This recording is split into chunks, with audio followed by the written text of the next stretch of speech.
All right, ladies and gentlemen, welcome back to WO Radio Show. Hello out there. I'm Richie Redneck Pimp King, bad man of comedy, and this guy here, he needs no introduction in the civilized world. The commander's here tonight, and we're going to talk about post Warrior Fest. Had a good Warrior Fest. Comedians were spot on. The band was great. We had some things go on. We got through everything, and bang, Warrior Fest is done. It's over the books. And at Warrior Fest, I met a great guest. We're going to bring her on here in just a second, talk about some things. But as usual, I want to bring on our friend here, our other host, Devil Doc. He's in the house. Hello, Devil Doc. How are you? I'm doing good. How you doing, brother? All right. Update on my mom. Those of you that know, my mother passed away yesterday between 2:30 a.m. and 3 o'clock is what they say.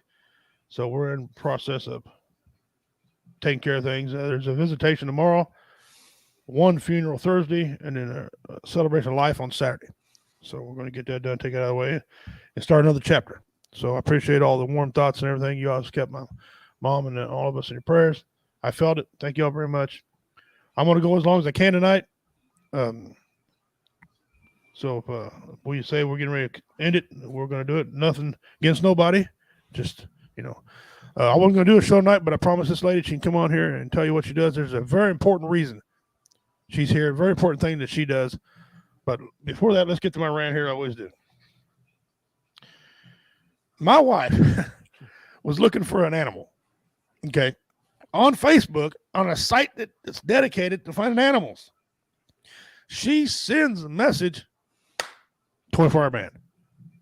Someone explained to me how you got a site for animals, buy, sell, trade, giveaway, whatever, and then she gets flagged for a 24-hour ban for doing what they're supposed to do on those type of sites. I mean, with someone with a high education, please explain to me, because I'm rather dumb. I don't get it. You put this site out there for people to ask about animals, and then you get them banned? Woo! It's like beyond this door is another dimension, a dimension somewhat like ours, but yet totally different. I guess, man. So those of you watching, I'm not ignoring you about my mother. Condolences. Thank you. But as soon as the band's in it, I'll get on there and take care of that. So, woo, yeah, it's been a strong 24 hours. For me and the family. Congratulations to Mr. Dean Cerny, the first two-time mystery box winner. Okay, he had a tremendous amount of votes. You can ask him how many he had. I relayed to him. He had such a lead. It was just. One of these days, somebody who went to lead was actually going to win this thing, and it happened. Dean was actually in the lead this time, and he won. So congratulations, brother. I will be getting that out to you. Bear with me. Had some things come up, but I will take care of that and get that mailed to you. As I think you had 3,000 right here. Had over 3,000 plus. Wow. Entries into that thing. I mean, if you can't win with 3,000 entries, there's something. It's rigged. Yeah. Okay. It's rigged. Run. Had to do all that. I had to do that. I'm sorry. I'm trying to make you laugh. I was waiting for it. Yeah. Waiting for it. One of my many impressions I do. All right. Without further ado, we have a piece of paper right there in front of you, brother. Yep, I will. Her name has slipped my mind. I just talked to her 15 seconds ago. That's how bad brain damage does to you. The lady I'm bringing on here, on this show, we deal a lot with suicide. We try to get you not to commit suicide. That's right. Okay. Tell jokes, sing songs, whatever. The lady I'm bringing on to you, she deals with the after effects. Okay. And people that don't want to come on here and talk about it, she gives you a platform where you come on and talk about it. Ladies and gentlemen, please give a warm W Entertainment welcome to Miss Tracy Hopkins. Let me bring her on here. Hello, Miss Hopkins. How you doing? Hi, Richie. Thank you for having me tonight. No problem. You heard your intro. You take up where we leave off. Unfortunately, we're not doing a good enough job that you got to come in and kind of authorize this. You've met the boys, so we won't spend a whole lot of time doing that. Go ahead. First of all, how was your Warrior Fest experience? I really enjoyed Warrior Fest.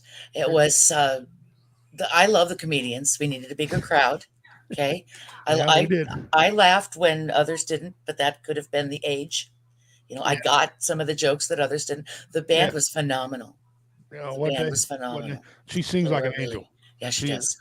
And that's not the first Warrior Fest. That band has performed for me Have you? at least 3 or 4 Warrior Fests. Well, So, I enjoy it, and I hope to be back. oh, you're welcome to anything that W Entertainment does. Thank you. Okay, Thank you're you. welcome there. Well, we're going to get started here. I'm just going to turn this over to you because I'm a battling idiot. So I'm just going to say, please tell us who you are, what you do, and what you're about. Okay, well, obviously, my name is Tracy Hopkins, and I'm a realtor by profession. Okay, I'm truly. I have been trained by the American Foundation for Suicide Prevention to be a support group facilitator, and it's support for suicide loss survivors, people like myself, moms who have lost their sons. My son Reese took his life in November of 2013. It was just 2 weeks ago. It was 9 years. Um, there's parents who have lost children, children who have lost parents, siblings. If you have been affected by someone's suicide, you are welcome in this group. Okay. The group started 5 years ago after I had spent 3 years going to support groups myself. I live in Parkville, Missouri. I was driving to Harrisonville and Independence and Overland Park. Now, I said I'm a realtor, so I don't mind driving. But other people, that was a long drive. There was nothing in the Northland of Kansas City. So after about 3 years, I took that training and started the group. And I always say, I wish I had a party and no one came. But the group was very well received and still going strong. Face to face, started out once a month, then it went to twice a month. And people just like you and I who have lost someone, coming safe place where you can share, be supported and encouraged, because suicide has its own specific loss markers, grief markers that other kinds of death don't. It has the stigma that goes along with suicide that we try very hard to overcome. People are unintentionally ignorant about, and they say things that they don't mean to hurt us, but they do. They need to be made aware that mental health is not taboo. Mental health and mental illness need to be talked about and brought out into the light. PTSD needs to be talked about and brought into the light and gotten attention for. My son was an alcoholic. He drank to self-medicate. You name it, however they chose to take their life or whatever their reason. We've lost them. We've lost so many, too many. And I have met hundreds of people in the 9 years since I lost my son. COVID hit in 2020 and we were all shelter in place. And I had about 20 people coming to group twice a month. And I thought, well, I can't just bail on them. So I started a Zoom group.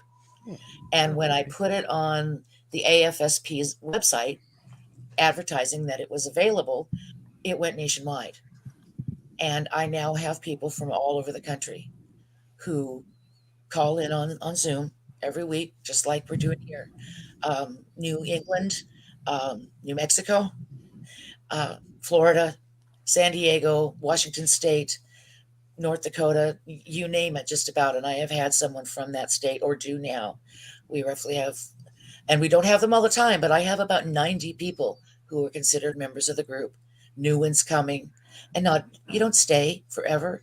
You get the support and the encouragement and the hope that you need, because you have to find hope after suicide loss. You have to find hope after any kind of loss. Hope that you're going to move forward, carry that love you have for that loved one with you, carry them with you.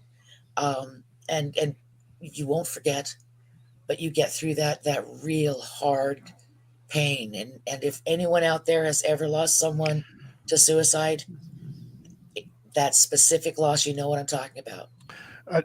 You and I talked, I think it was yesterday on the phone.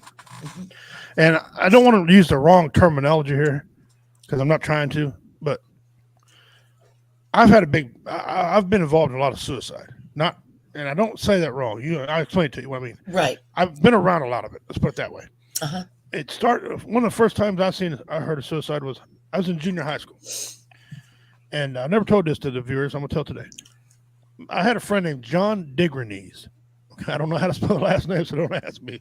John Digrenese, and him and I did a lot of things together in junior high. Man, we were, we were taller than some, and we do a lot of things together.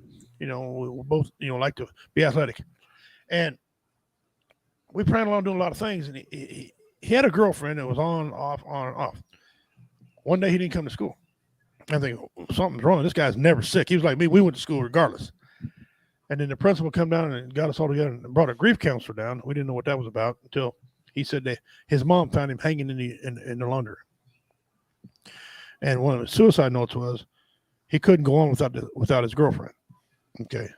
Well, that kind of messed her up because she automatically assumed that she was the one that caused it when it wasn't. Back in that day when we were young, that stigma was suicide. It's your fault, selfishness and all these words that threw out there. To blame. Yeah, they didn't. And, I don't know how she ever turned out because I never really found out.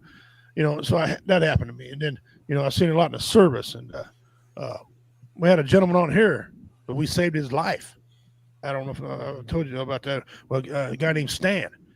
He was on here and he was viewing, and he come in. And he says, "Guys, I can't go on no more. I'm thinking about ending it." Bang! We just stopped what we were doing because we run off a script. Yeah. Okay, there's no pep between the two of us here, and we run off a script. We stopped what we were doing, focused on him. Everybody in the comments, and we had 25 to 200 that night. I can't remember; it was a big number. They all turned and said, "Hey, Stan, we love you, man. Another day." And by the end of the show, we had him laughing so hard, he didn't want to commit suicide. He loved what he did. Unfortunately, 3 months later, he committed suicide. 3 months later, he died of a massive heart attack. And his wife turned around and said, "Hey, can you guys give us a hand? I don't want a hand. I don't want charity. I just need a little something to get me going." Until then, we had a 12-hour marathon for her. People donated money. And we got to the end of the show, and we were just a little bit short of her goal, right? One of the bands who do Warrior Fest with us come on and said, "How much you boys need?" They got in touch with her, and they wrote her a freaking check for the difference. Okay, so I've seen the power of that to go on, And Dean's friend, he remembers that. He remembers that whole. He was here. He's part of it. That was years back. Yeah, I remember that. So I've seen both sides. You guys did a great thing. That's amazing. But here's the one that really got by me, and the one that really hurt me the worst. My neighbor, and I say neighbor, he was 200 yards from me. I live deep in the country. 1,000 chickens to breed. How deep I live in the country. Okay, the mountain lion knocks on your window and says, "Hey, you got a steak?" Okay, that's how deep I live in the country. And he was an Army veteran, which made it worse for me. He was a veteran. He was an older veteran, a Vietnam veteran, and unfortunately, 22 a day. That's how many veterans we have commit suicide. The Vietnam veterans are high in that. The Vietnam veteran, you're almost there. Why not let nature take its course? I make him laugh with that because you're almost there. Let God do it. But he had a lot of medical problems, and I find that's a lot of things in suicide is medical. And he get over one thing and go to another. He get over that, go to another. One day he went out. He says, "I'm just going to take a drive." He got in his Chevy pickup truck, and it wouldn't start. And in his suicide note, he put in there, "If the truck would have started, I wouldn't have committed suicide. I would have just drove and thought about it. But because his truck didn't start, he thought it was a sign that nothing's going right. I just will leave." He sat down in a chair in the hallway. He put a 12-gauge slug underneath his chin, pulled the trigger, and made one of the worst messes I've ever seen. Right next to me, I heard the shot. I was checking the mail and heard the shot. About an hour later, he had these people come in and check on him. That wasn't hospice, but they were the people that checked on him as well.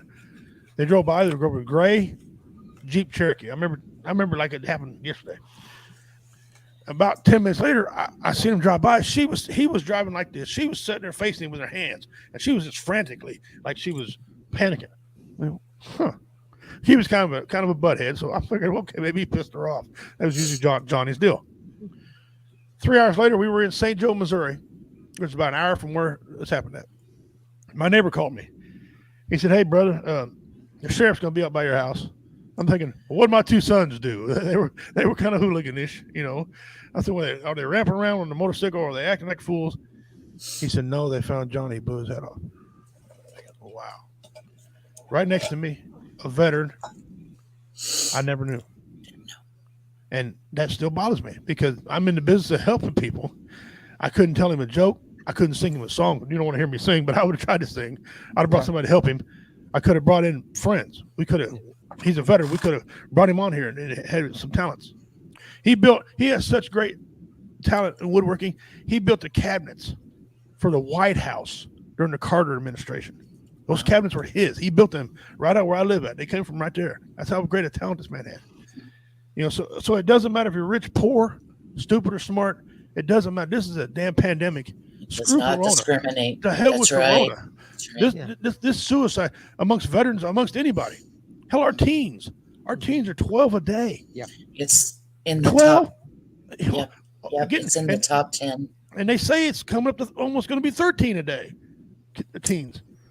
I mean, what? And I'm sure you heard this question, and I'll turn it back over. You didn't mean to interrupt. I want to get that out. What are we going to do? What is there to do? Because we're at 22. Veterans are 22 a day. Your dentists are one of the leading professions. Your comics are one of the leading professions. What do we do? Where are we at? You know, everyone has the same question. What are we doing? What's causing it? How do we prevent it? I can't speak for the comedians.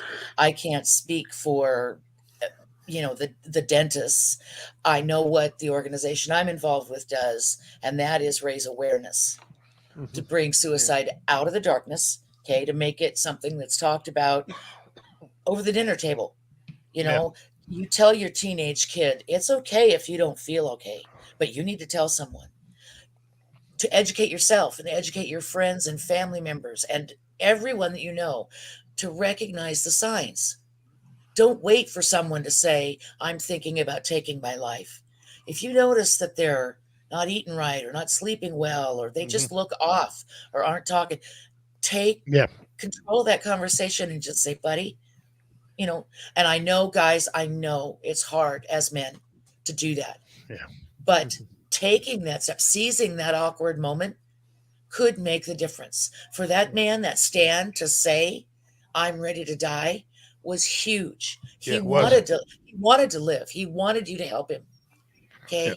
Yeah. And you guys did what you needed to do. But if you educate yourself on, like I said, on the signs, and someone asked me after Reese died if I had seen any signs. Well, of course, as a mother, that was a stab to my heart. I wanted to say, oh, yeah, of course I did. And I just ignored them, but I didn't say that. And I actually said, yes, I did. Yeah. But I didn't know what I was seeing. See, that's the thing. Yeah. He died. Transparency and truth are where we got to start. First of all, admit, like you seen the signs, but you didn't know what to do about the signs. What they were. And some signs might be little signs that really, maybe don't need your attention. Then they got big signs that need your damn attention. Well, I was mom. He was a 25-year-old man. Grown man. Yes. Yeah. He didn't come running to mom when he had a problem. No, he drank, and made bad decisions, and it just spiraled out of control. Yeah. But as a parent, though, of course, we think I could have done something. I should have done more. That whole thing. Tracy, a lot of times there was something we could have did. But we can't do that to ourselves. No, we can't. Nothing changes. Just learn. That's a suitcase that you don't need to be carrying. We call that don't even pick it up. Don't even start. Right. That is something that you cannot carry. Right. We call it the shoulda, woulda, coulda. Yeah. And it will eat you up. Absolutely. Yeah, it will. That goes with about anything in life, with situations that come up. I have a lot of people that talk to me once in a while, not very often, but every once in a while. And there's people that'll come up and talk to my wife, BJ, total strangers. Now, I'm telling you, she'll go into Walmart. Okay, just for example, because I think that's where we spend about 70% of our time at the Walmart. She'll have somebody come up and just start talking to her and just spill their life story. And we'll walk on down the aisle and I say, who was that? And she said, I don't know. I never saw him before in my I life. ain't got a clue. But she said they needed to talk. So I just stood there and listened. She must have that. And that's it. She must give off that empath vibe. She does. Yeah. One of our viewers, Dean Cerny, a great guy. He put on there. I don't know if you can see his comment. He said, Robin Williams. You can't read it after the doctor today. So. I know you can't. I know you can't, brother. Robin Williams, something to the effect said, the funniest people you ever meet are some of the most depressed people you ever meet. Yeah. That's a lot of times where we get our comedy. It's funny stories and sad stories. And a lot of time it hurts. So we got to make a joke about it because it hurts. And, and it's just bad. And, you were talking about transparency a little bit ago, and back in the day when your friend took his life, there was that huge stigma. It wasn't talked about, etc. Mm-hmm. And you wanted to blame someone, and right. That young lady, it's very easy to do that blaming, but and it probably did mess her up for a very long time. I hope that she found help from a counselor, because on the other side of that coin, she did not do that to him.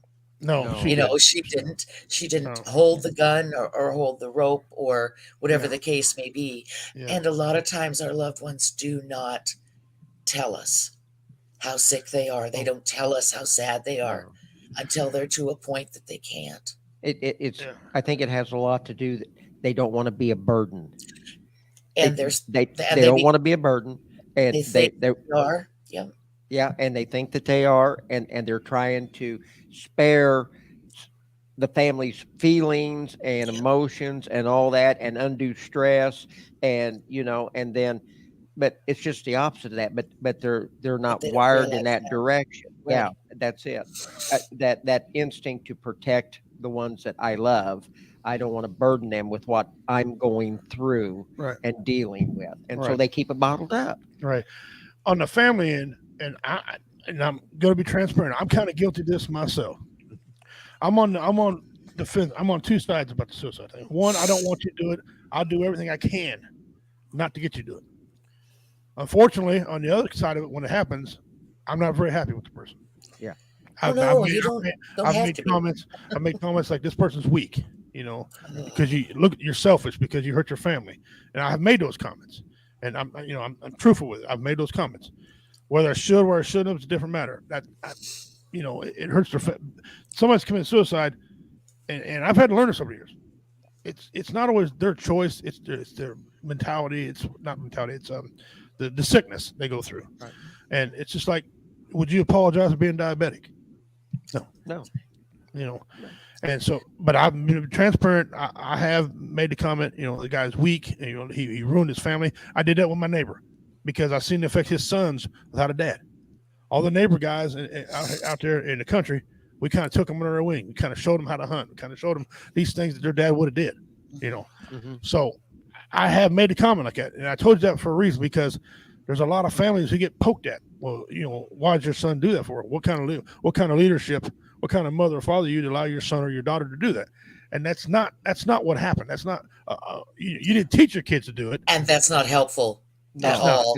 And it's changing. It is changing. Yeah. Suicide is not a sin. We don't commit suicide. You complete suicide. It's not a sin. It's not a crime. Right. It's an illness. Mental health is 90% of the time.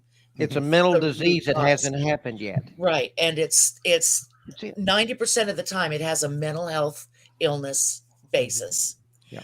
And like you said, if you're diabetic, you get help. If you break your leg, you go to the doctor. Yeah. If your mind is telling you that you're better off dead, that your family is better off without you, that so on some level, that that's not sane thinking. That that's unwell thinking. Tell someone.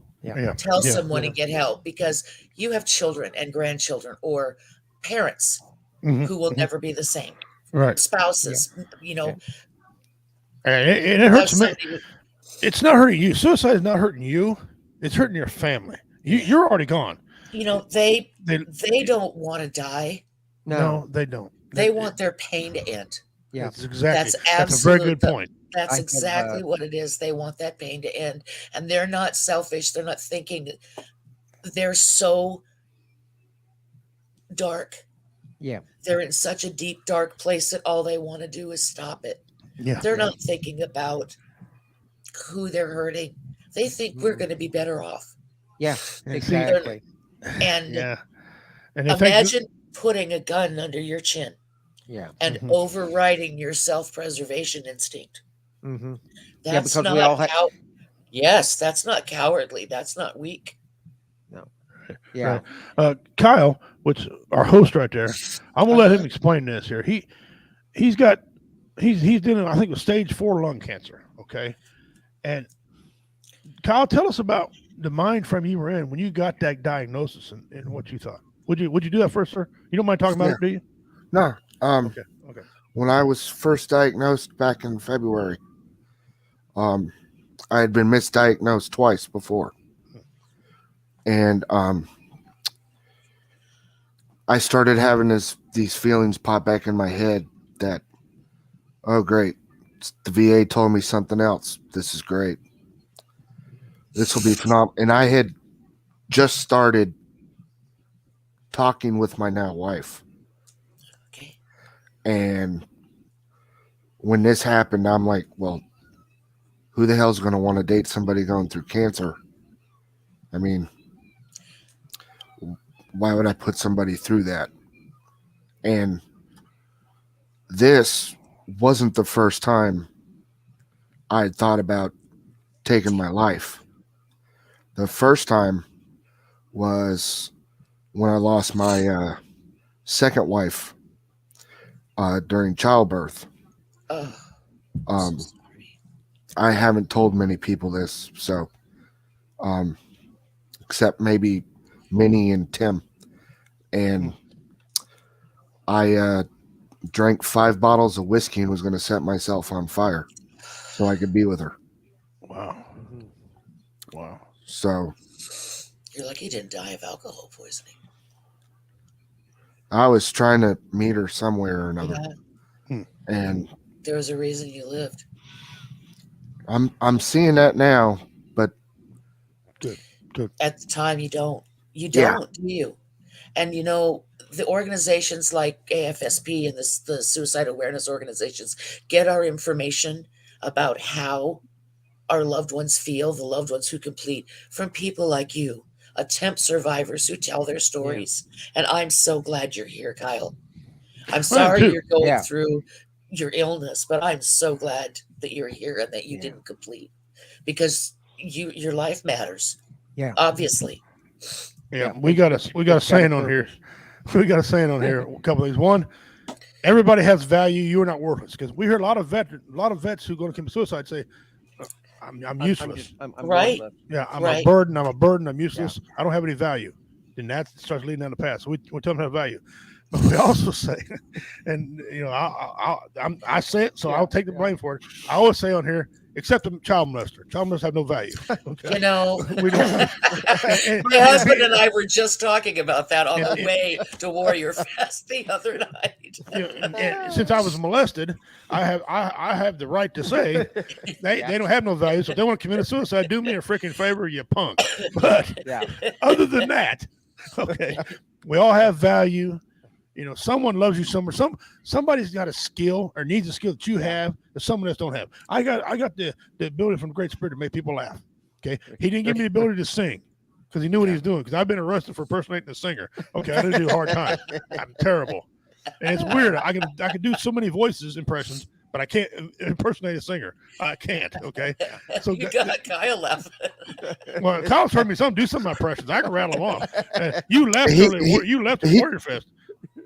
he does some good ones. And I was right on my Warrior Fest. Had him going nuts because I do a lot of great impressions. So I have the skill to do that.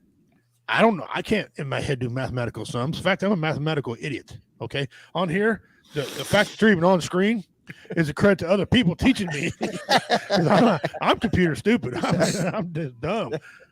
You know, but I've got God-given ability to be strong. I still at 51 years old still bench press over 300 pounds. Okay, you've seen how wide I am. I'm a very strong, wide man. I've got black belts in 6,000 martial arts. Okay, a lot of people can't do that. Now, Excuse me. Commander here, he can snap his fingers and organize stuff in his head. Okay, a lot of people got to sit on a piece of paper and stuff. He don't need to write nothing down. Okay, at his young advanced age. Okay, he's still healthy. Kyle's got the ability, to keep that head so shiny on camera that it reflects light. He's in a spotlight. I didn't bring my sunglasses, Kyle. Watch that there. I love it. Kyle's also my host with me on Sunday nights on Sports Church. When I'm on it. Okay, he's talking about football, so he's a very good guy like that. But we all have the ability to understand in different ways, and we need that. We need people. We don't want all the same people around here. It'd be boring. You'd have, as a matter of fact, suicide would probably climb. Because people are bored, and so now in comedy is a job, if you will, that gets very scrutinized for our comments. Okay. Oh yeah. Watch out! I might slap you. Yeah. You don't want to listen. Will Smith would have slapped me. If Will Smith would have slapped me, he'd have been going to hospital. He might have got raped. He might have got do. raped. I miss that way. But there's certain things comedians we like homosexuality. Okay, we're not poking fun at a person, a name. We're talking about the situation. And so a lot of people in comedy, we get what we say. We're not allowed to say certain things, and that's wrong. People want to ban us and do all those things. When understand what we're talking about. It's the same way with suicide. I want to understand what suicide's talking about. And I've learned a lot over the years. I learned a lot about suicide. Like people have, for example, a lot of your prisons now and jails don't have gray on their walls. Okay. They did a survey of a lot of people hanging themselves in jail, and they figured out that's the color of paint. Okay. It was depressing. Gray's a depressing color anyway. Sorry, gray. It's just a damn depressing color. Okay. So they start painting their stuff more inviting. And I always thought it was funny. You want to invite me to come to jail? You give me a beige color in there. You'll go to jail. You know what? Oh, great! They got periwinkle. I'm gonna go rob a bank. I'm gonna slap my wife so I go to jail just because they got good walls. I wish they used a different terminology. It's very inviting. No. It's not inviting. Positive. It's not inviting. You get sodomized. You get sodomized by your cell, and you look at the color of paint. I sure like that paint. Come on now. Come on. But I get what they were trying to say. Yeah. Great. The sodomization might have rose, but the suicide went down. In jails. But seriously, it's color. It's color. It's what you watch. If you're watching violent TV shows and you're thinking about violence, stop watching a freaking TV show. But talk. Yeah. And I know me being a Marine, I was taught that I'm bulletproof and indestructible. I ain't talking about nothing. When I first seen my counselor, my wife came to me in 2009. She goes, "You're losing your family. You're losing your family. You don't like to lose anything you do. You probably need to go get checked out at VA." Well, I knew kind of what I had, but I didn't know the depth of it. Okay, so I go get checked out. I go in there now. I meet this guy. This guy's 6'11", tall, but he's about 2 foot wide.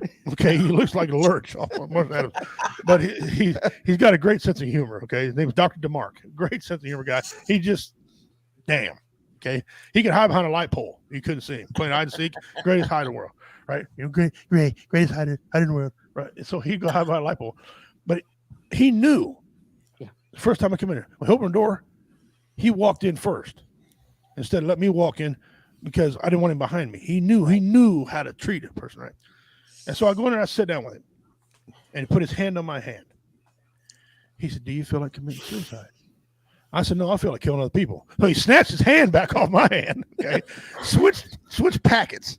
He had 2 packets. He switched one. He got the suicide packet. Or got rid of the suicide packet. Went to the homicide packet, I guess, right? And he got talking to me. He goes, "You've been abused a lot, haven't you?" I said, "Yeah, you're good." He goes, "Yeah, listen, I don't have plaques on the wall for nothing." He said, "We're gonna pay you a check every month." I'm like, "You're gonna pay me every month? Sweet. Can I get a check now?" He said, "Well, I'll tell you what, I'll write you a check right now if you roll your shit little balls and throw them at people. I'll write you a check right now." I'm like, you know what? I smelled myself. Never mind. I'll wait. So he assigned me to a regular counselor, Dr. Pushkar, and she was such a great lady. She was murdered, by the way, by It's a long story, but she's a great lady. She looked at me one day. She talked to me. She goes, "How old was you? How old was you when you was molested?" Knocked me back in my chair because no one ever knew that. I never told a soul except my immediate family. And I said, "Oh wow, how'd you know that?" She goes, "It's written all over you. The grief you got, the anger you got. I've seen it many times." And I finally admitted it and come out and told her. I didn't want to tell everybody. I'm 5'11", 6 foot, depending on what police station I leave. And I'm a strong man. I'm a fighter. I didn't want to admit that because that happened to me. But it happened to me when I was a little boy. And I carried this around with me for so long. And she figured that out. And the credit to her up there, she figured that out. And I didn't want to tell everybody. I didn't want to tell everybody a big tough guy got molested. I had to look at it like this. I was a little boy. I couldn't do nothing about it. Mm-hmm. I can now. Try it now. Well, for you, okay? So I understand people don't want to talk. They don't want to admit it. Here's my answer to that. Who gives a shit? Yeah. Are they living your life? Are they paying your bills? Who's happy with you? Yeah. You and your wife are the only two people you got to worry about. Doc, who gives a shit? Nobody. You and your wife. So to the Marines and all the military guys out there, no, who cares? Who cares what Joe Blow thinks? He run his mouth. He got something wrong with his life. Get some help. Let's keep you around. Okay. Yeah. And Tracy's on here. Tracy's on here giving you an avenue, man, to sit at your house. If you don't want to go to a group, you don't have to. Get on Zoom, man. Get on Zoom. These people are going to judge you. Yeah. They don't care. They ain't going to judge you. They want to help you. They want to take that gun out of your mouth. They want to take that poison out of you. They want to take that rope out of your hand. They want to do that for you. Damn it, let them do it. If they want to do it, let them do it. If you want to hear some jokes, you want to let us tell you these jokes. Let us get a band to sing to you. Damn it, we're here to help you. But you got to take that first step, boys and girls. You have to take that first step. And God bless you, Tracy. You're here. Yeah. You're here cleaning up, and helping. And you're just there's a place. There's a place for you. Yeah. Hey, Tracy, I got a question. Sure. Out of this group that you've gotten started for this support, for family that have lost loved ones to suicide, and you said it's all, you got thousands from all across the country now. Right. Okay. Mm-hmm. When you all get in these group sessions and someone stays with you for a while and they get ready to move on, is there something in there to where these family members that have lost loved ones have been able to maybe learn how they can go and start and spread this network of support out there? I have had people who have. That's a question, man. That's a great question. Thank you. Yeah. So many people come to the group and the loss is very fresh, or they're beginning to deal with it, whether the loss is 2 years old or it happened when they were a child. Right.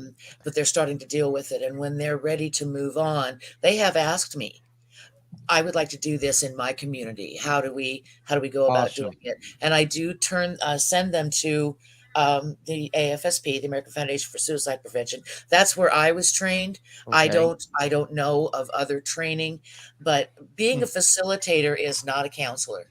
I keep the conversation going. I encourage people to talk in a safe space. People cry, they yell, they scream, they swear, we laugh. We talk about movies and our pets. We tell off-color jokes. We talk about life and how we're living it while we're carrying this horrible grief with us.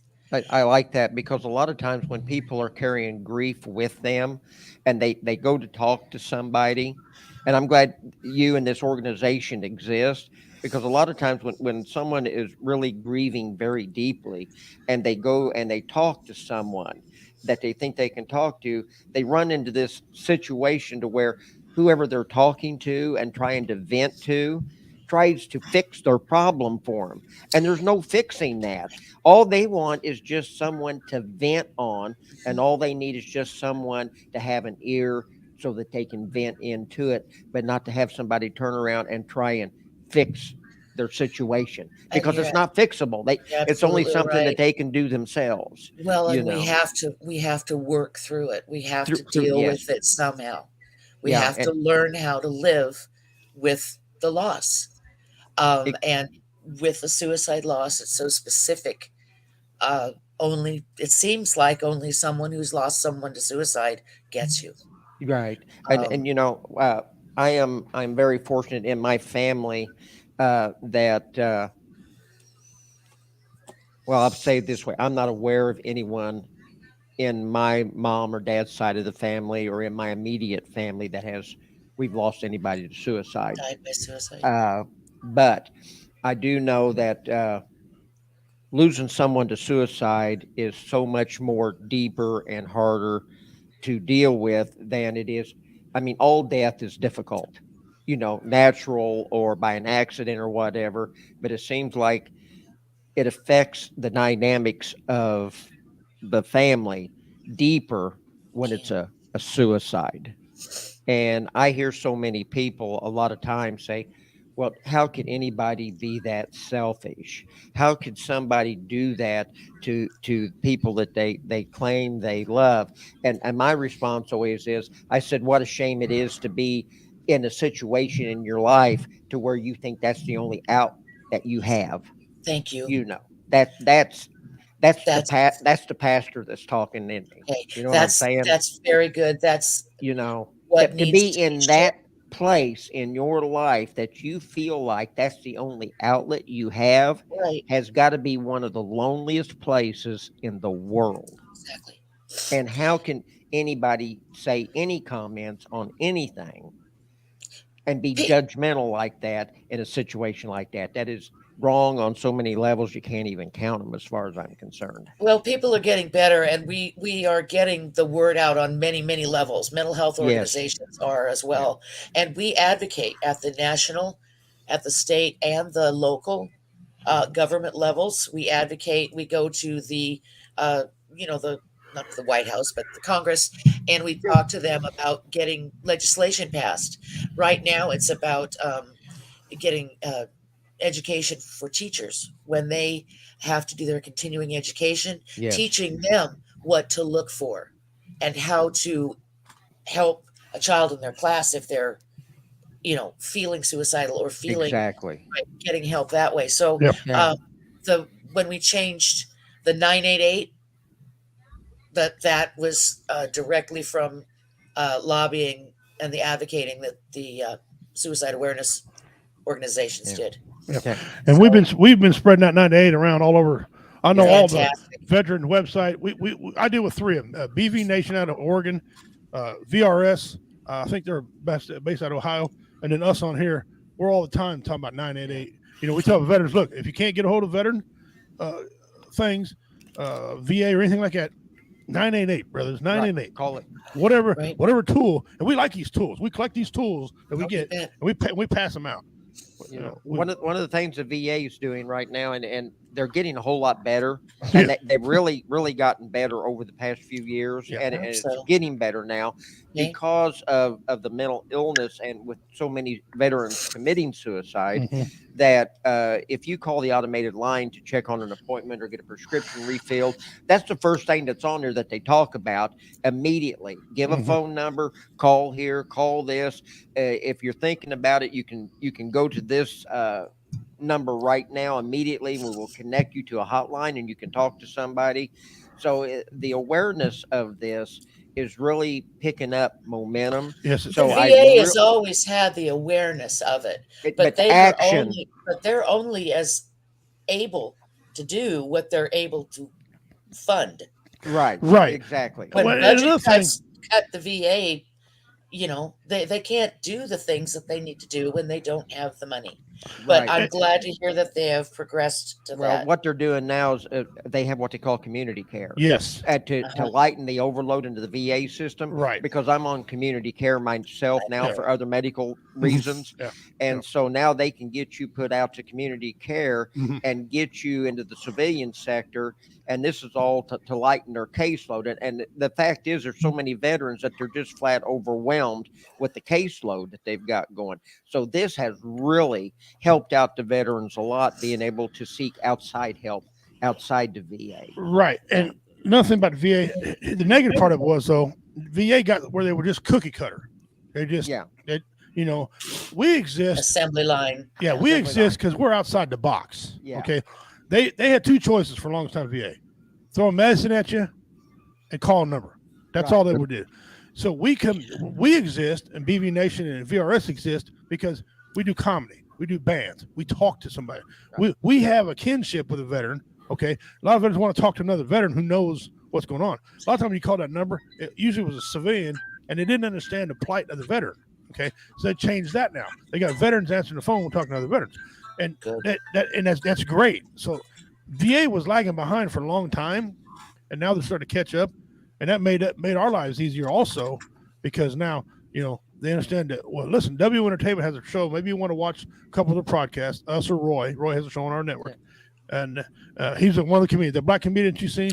Yeah. That's Roy. He's spoke with him for quite a while. Yeah, he's got a show on this network as well every Tuesday and Thursday at noon. And so now we take over. Okay, the VA said, watch us. Let's give you something to watch. And we talk about news. We got funny memes. We do all kind of silly shit. So every veteran can have something to take away. Yeah. So he can go to sleep at night, wake up again tomorrow. We want them waking up.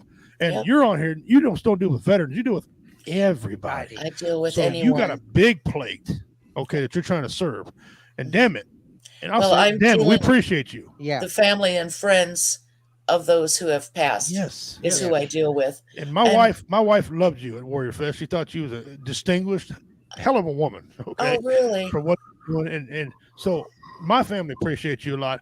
I had comments, the people that were there said, what was that lady about? I said, well, you should have walked up and talked to her. And then I told them, like, well, we didn't know that existed. Bang, right there. Boom. Right there is the word that we need to get rid of. Or the sentence, I'm sorry, the sentence we get rid of. Yeah. I didn't know they existed. Didn't know support groups existed. Yeah. They didn't know they could sit at home privately and talk to them. And they didn't know that. They didn't. This stigma here for W Entertainment. I hear people say, I didn't know you guys existed. Yeah. I've told people that what we do here, they say, well, how long has that been around? The gentleman that founded it 8 years ago. I bought it last year from him, and I was with him for 4 years. So we've been around a while, and we show up these towns like, what is W Entertainment? 22. We didn't know 22 veterans that commit suicide. I'm not saying people are ignorant. People just unaware. They're unaware because they're so busy. Yeah. Life's got there's so much to share. But since I've been listening to you. Go ahead. Fortunately, it takes money. It takes awareness to make this thing work. And so we got to figure out how to get these things together. Yeah. Get us going first, and then get the money going on, so you could come in and get the money going on and help with your programs, or we take off. My group is absolutely free. Yes, I pay for the Zoom myself. I don't ask for money. I don't ask for donations. Anything I do is free. I do it for my son, and I put my pain. I had to have a purpose for it. You had to have a channel. You had to be able to channel that somewhere. Yeah, right. And this is how you're channeling your pain and your healing process all bottled in one. Absolutely. I'll tell you, if I hadn't gone to the support groups that I went to those first couple of years, I would have joined Reese, because I don't think I would have harmed myself, but I wouldn't have cared if I died that first year. It's because I'm a parent, you're a parent. It's because it throws the biological process out of whack. Yes. You're supposed to outlive your children. Yes, your children are supposed to bury you. Yeah, your children are supposed to bury you. You're supposed to outlive them. And when that doesn't happen, oh boy, that upsets the apple cart. Apple cart. But many marriages, one of the leading reasons for divorce is the death of a child. Money, and affairs. It's either gonna pull you together or it's gonna spread you apart. Right. One of the two. And unfortunately, it pulls them apart. Yeah. It really does. And my family, we're a blended family. There's 7 children with the two families. They're all adults. But they all came together, and they're still, they lost their brother, and he was the life of the party, like Robin Williams. You met him once, you didn't forget him. He was the favorite uncle. the play in the leaves, snowball fight, cannonball into the pool. Yeah, he was Uncle Reese. The kid that never grew up, you know. Yes. Yeah. He was 25. And, you know, when they told me he took his life, when they said suicide, they might as well have said an alien beamed him up. That's how much I knew about suicide. Yeah. That's how surreal and unreal that was for us, for all of us. Yeah. No one in our family, we had no basis for that. So I knew nothing. Right. And what I know now, I know so much, and I know so many people, and I've met so many wonderful people. But yeah, they could have said that, you know, little green men came and took him away. But I'm trying. I'm not trying to be smart. No, but funny. No, you're not being smart. I may have known more about aliens than I knew about suicide when Reese died. We're not being smart on here. It's such an unrealistic thing that you can't wrap your mind around it. Right. If they had said a car accident, I could have. That happens. You know, that happens. I would like to, if it's all right with you, while we're talking about other things, if anybody out there has any questions for me, I'd be glad to answer them. If I don't know how that works. Interested in finding out about the training.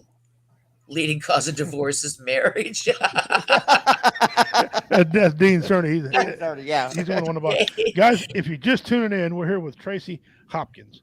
What a lovely, wonderful lady, taking up the fight. You know, where we leave off, she's pulling that fight. She picks up the torch and runs. And helping the families. There's families out there that's so confused about their emotions, what to feel, what not to feel. Is it okay to do this? It's okay to grieve. That's my knowledge. It's okay to grieve. We all grieve in different ways. Yeah. But do not put that gun in your head. Do not put that bottle in. No, there's other avenues. I mean, she's here for that reason. So, any questions you guys got, feel free to type in. And if you guys who watch this after it's recorded, because we got a lot of people watch it later on, if you have any questions for her, she's going to give her information on here, right?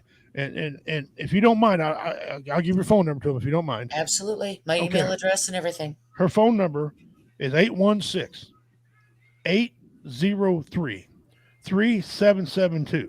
Or you can contact her privately. If you don't want to talk to her, you can contact her by Tracy Hope. That's Tracy Hope Group KC. Tracy Hope Group KC at gmail.com. And Tracy is Tracy. Yes. Okay. And so that's all lowercase. Guys, if you're watching this show later on, and I know lots of people do, if you want to contact her, ask her a question. She loves to talk to you. She wants to help you out. She's a very nice lady. I met her. How I met Tracy was I called her husband because he's a band. He has a band. And it was kind of a last minute thing. I was driving down the freaking road and I had a band pull out of Warrior Fest. I did another band. I got his number from a gentleman, Jake Cameron, from Mixology. Is actually the band that backed out, gave me his number. He couldn't, but he's talking about what his wife does. I says, well, I got some, this must be a call from the sky because I want to meet your wife. And he goes, well, he said, I'm impressed with what you do. Maybe I need to get you and my wife in contact. I'm thinking, okay. And so then I met her and she came to Warrior Fest and had a little boot there. And man, she was entertained and loved what we did. And I promised her she'd come on here to talk, and nothing. She's here, and so cool. I'm going to have to come back for another visit. Yeah. You could be a reoccurring people on here. You got a permanent spot, no matter. You just make a call. You got a platform here to talk. And like I said, you're in like Flint. There you go. So there's at least between our network, Kyle's network of VRS, and our brothers and sisters at BV Nation, there's at least 250,000 people right now who see your mug. Okay. And they put up my mug, they can put up with your mug. Okay. I definitely need to clean my office then. I didn't know how wide the camera was. And you're on Facebook, you're on Twitch, Twitter. You are now the face. I am the face. Okay. My group is called Hope After Suicide Loss. You're welcome, BJ. Thank you. She's a great lady too. That's his wife, BJ. That's my wife. I guarantee you, when you talk to his wife, when you come out of the conversation, you ain't wanting to commit suicide because she put you in such a mood like, damn, I like her. I don't even know her name, and I like her. She's a pastor's wife. She's like taking the cork off of a bottle of champagne. The bubbles just keep flowing. Yeah, That's wonderful. That's wonderful. I would love to put a those microphone people. in her hand. Yeah, you we know, need those people, absolutely. teach her how to tell jokes. She'd be funny as hell. You know, teach her how to do the concept, put a mic in her hand. She's a great lady, and she would be somebody who could, if she was in that line of work, Yeah. she would be an asset to you because she could team up with you, and you know, and she'd talk the fork out of the devil's hand. She can sell ice cubes to a Eskimo. She can. I'm telling you. So we're going to take a little break from this because I'm kind of getting in my feels a little bit here. We'll come back to it. Since the death of my mother, I want to kind of move on to something a little more happier. Sure. And we got another brother another veteran brother going to come on here in a minute and talk to you about things. I haven't got a whole lot as far as the comedy today, but I want to get to some comedy. First of all, I got to play something for you. Devil Doc loves this lady. Okay. This is how society, get your comedy mode now. This is how things go in society. This is it. We tried to reach out to the man who died in this pursuit. They were unavailable for comment. Micah, back to you. That was on the news. That was not fake. That was not a skit. That was actual news. That was actual news. Put her on payroll. Give her a raise. Hopefully not in Kansas City. I hope not. No, that was LA or somewhere. Hey Richie, you've got to play Tracy and the Commander, the lady calling about the deer. Okay, all right, give me a second. Okay. All right, this is 3 minutes and 47 seconds. I gotta set this up. I apologize, Tracy, ahead of time. Okay. Oh, okay. For what you're about to hear. Please listen all the way to the end because the people doing this, God bless them. Okay, here we go. Now, Donna, you got quite the vent today. It sounds like what's going on with you. Well, I wanted to voice my opinion on something that's been bothering me for a really long time. Okay. I tried writing the newspaper and contacting TV stations, but nobody seems to want to stay with this. So that's why I'm calling you guys. What's the issue? Well, over the past few years, I've been involved in 3 separate car accidents involving deer. Mm-hmm. With the population and everything. Each of these incidents, they've occurred shortly after I saw a deer crossing sign on the highway.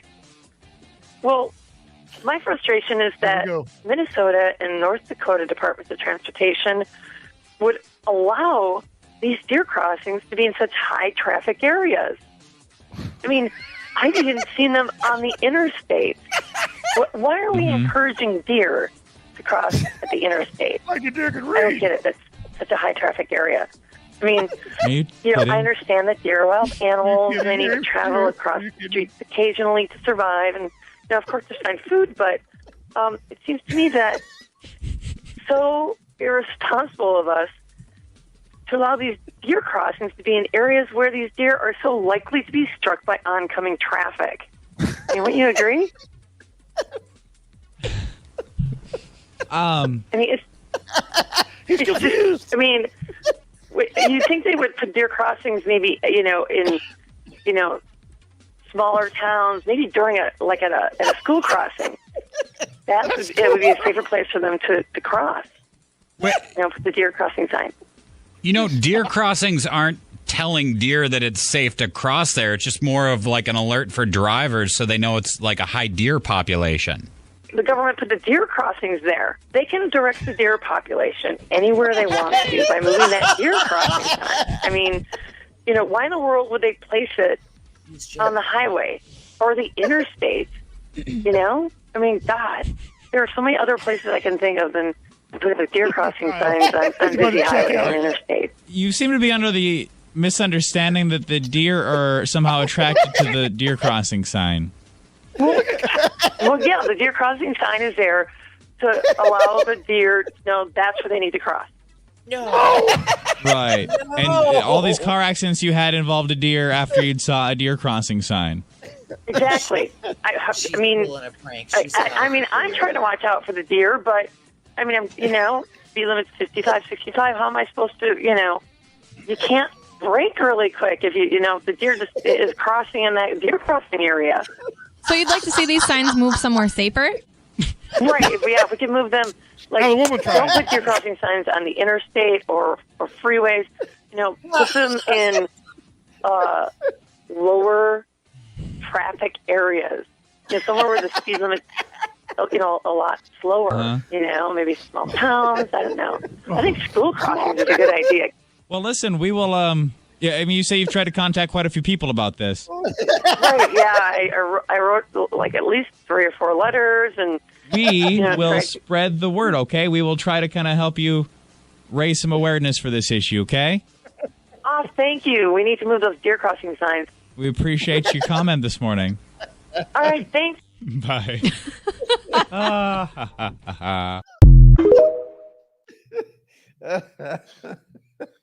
No. She had to be pranking him. No. She was serious. No. She's dead serious. Listen, boys and girls. You could tell say Minnesota and North Dakota apparently hasn't had enough human interaction. Next, she's going to call and say, I think her and the reporter are related.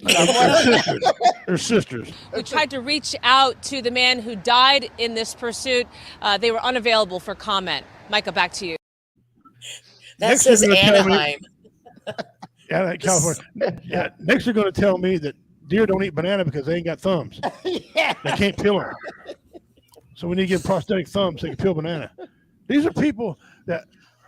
Now listen, I don't want her to commit suicide. No, But common damn. sense. They don't have any Damn. common sense. They are allowing those people to vote. Yeah, those people need to stop voting. That's all I got. They need to, when you smoke weed, it's puff, puff, pass. Puff, puff, pass. They let that woman procreate. Yes, they have. And she has a degree. Oh God! Holy cow. I laughed so hard. Yeah, see, I debuted that last week. You didn't get to see that. That was No. poor Kyle. I mean, I thought he lost 3 pounds. Yeah. I mean, And he pre-played it for me. Yeah. It got better the 5th time I've seen it. You've heard it before, yes? no, yeah, I showed it to him before we went on air last week, and he was prepared, right? No. So I played you that one.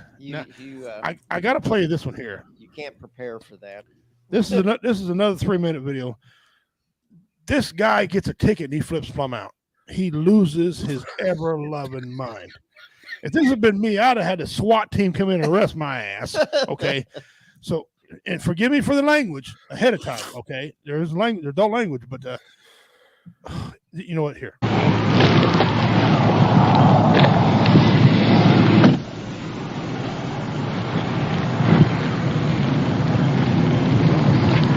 What's the date on that? I'll have to plead guilty if I got to work because I can't take the court to take the day off. You goddamn asshole! Now just give me the goddamn thing. Let me get out of here. I didn't do nothing wrong, and I know I did. Now let me get the fuck out of here. I ain't in no hurry, but I did want to get some kills for my dog. It's just about ready to get the fuck out of here. Give me that. Can I explain it to you, sir, so you'll know what you need to do? I know what I do. You're ripping me off, and I didn't deserve it because I didn't do nothing wrong. You're probably sitting that parking lot driving right back and forth to get someone in the 40 miles of whatever frig it is. I never saw the sign. I saw it 55, and I was doing 57. That's all I know. Now just give me the goddamn thing, and I'll look at the date. If I'm working, I'll pay the fucking fine because I can't afford to take a day off. And if I'm not working, I'll plead not guilty because I know fucking well I'm not guilty. There. Now, are you a state or local? Looks like you're a state trooper. Get back and pick up some more guys and run up the friggin' deficit on the working man. Just give me the damn thing. Let me get out of here. What I need you to do is sign the X so I can explain this to you. There ain't no explaining. I got picked up for speeding before. You're guilty and you pay the fine and hope your insurance don't go up. And you try not to speed the next time. And that's what I've been trying to do for 4 or 5 years, and it's worked damn good till I run into you, you asshole.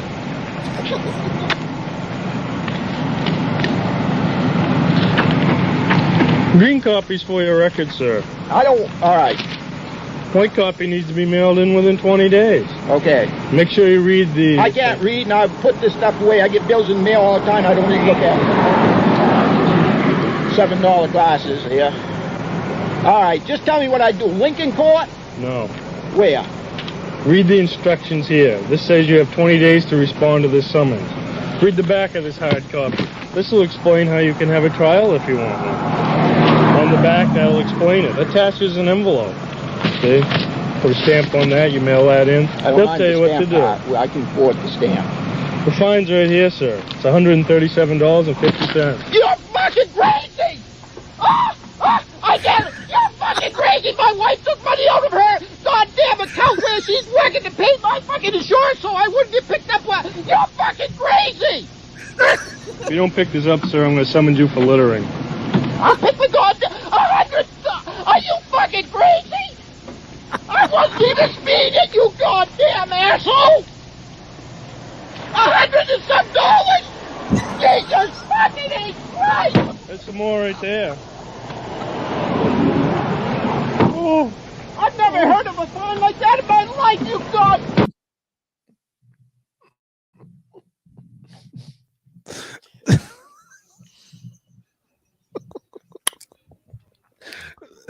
That guy's over caffeinated or something. I don't know. He needs the Xanax. Needs more than a Xanax. That was in the 90s. That was in the 90s. That was 30 years ago, yeah. They'd have had me in cuffs. As soon as I slapped that ticket, oh, that's assault. That'd have been. Well, you can get it for calling the trooper names, can't you? Yeah. Well, I know. Actually, you got freedom of speech. You can do that. You can call them all the thing in the world, but you better not touch them. Yeah. You better not touch them.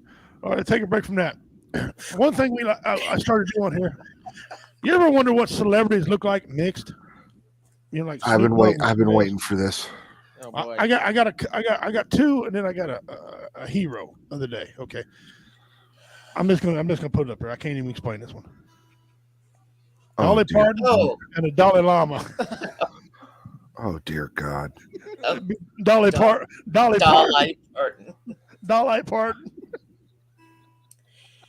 Oh dear God.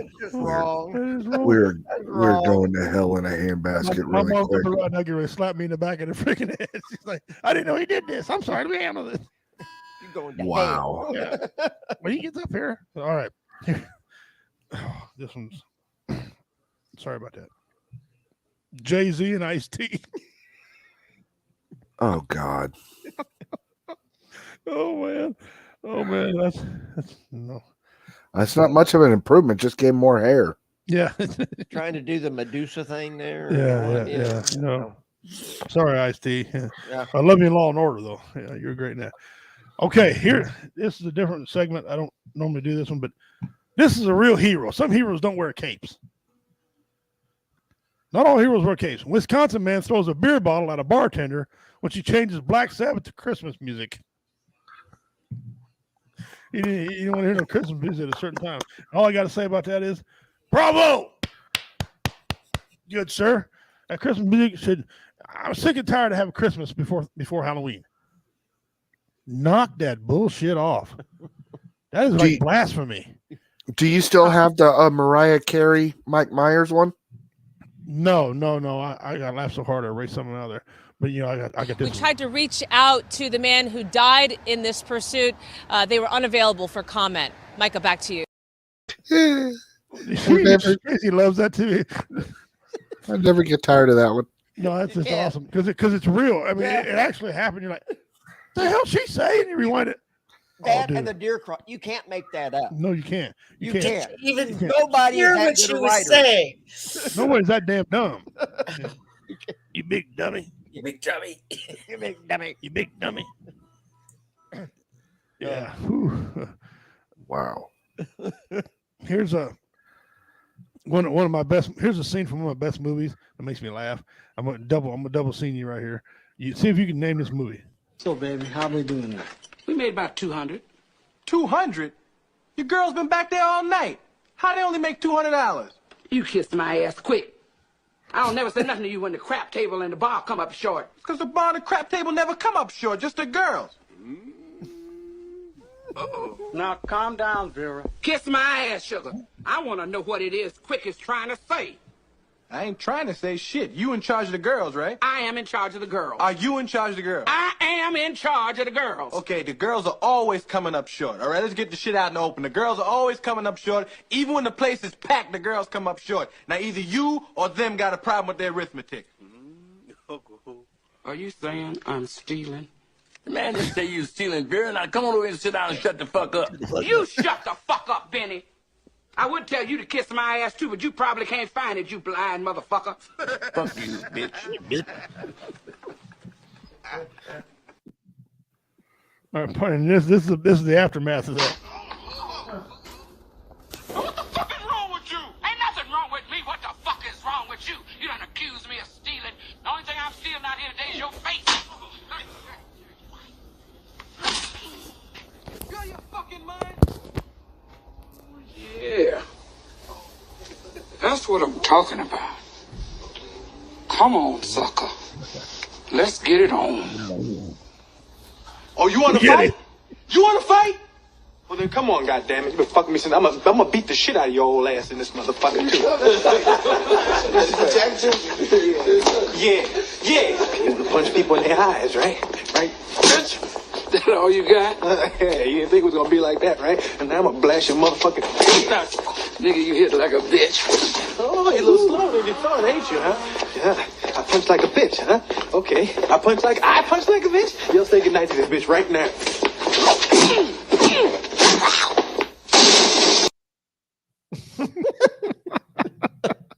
Part three of that, she gets on him and beats the crap out of him with a trash can lid and screws his world up. He gets up and shoots her. Or he pulls a gun. Bear, you better knock it off. He goes, oh, you want to shoot me in my pinky toe, huh? And she takes the trash can lid and works him over. Then he shoots her in the fucking toe. It's a hilarious movie. If you haven't never seen Harlem Heat, go get it. Go get it. Your microphone's hang on. You're muted again. What the hell happened? No, That's you okay. Yeah. Harlem Heat, man. Heat. Okay. Yeah. I haven't I'm seen telling you. Eddie Murphy in anything in a long time. He's that's young back- in that.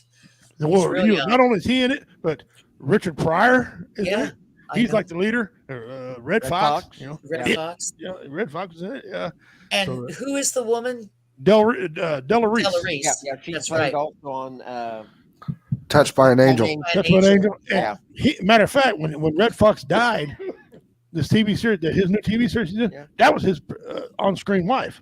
That was on-screen wife, and she's the one that said, when he had a heart attack, she's hollering, he ain't faking that shit. Somebody call his wife, and they come over and they couldn't revive him. He died on stage. They couldn't revive him, and she was there and she talked about him, what a great guy he was, and what he was on stage.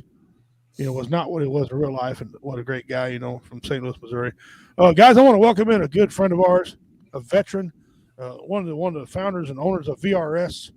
If you ever want to go in there and talk, this is my guy you got to talk to. He'll bring you on. He's my good friend. He's helped me out in many a situation. He's checked on me at least 10 times already. Hang on a minute. He's a real good friend of mine.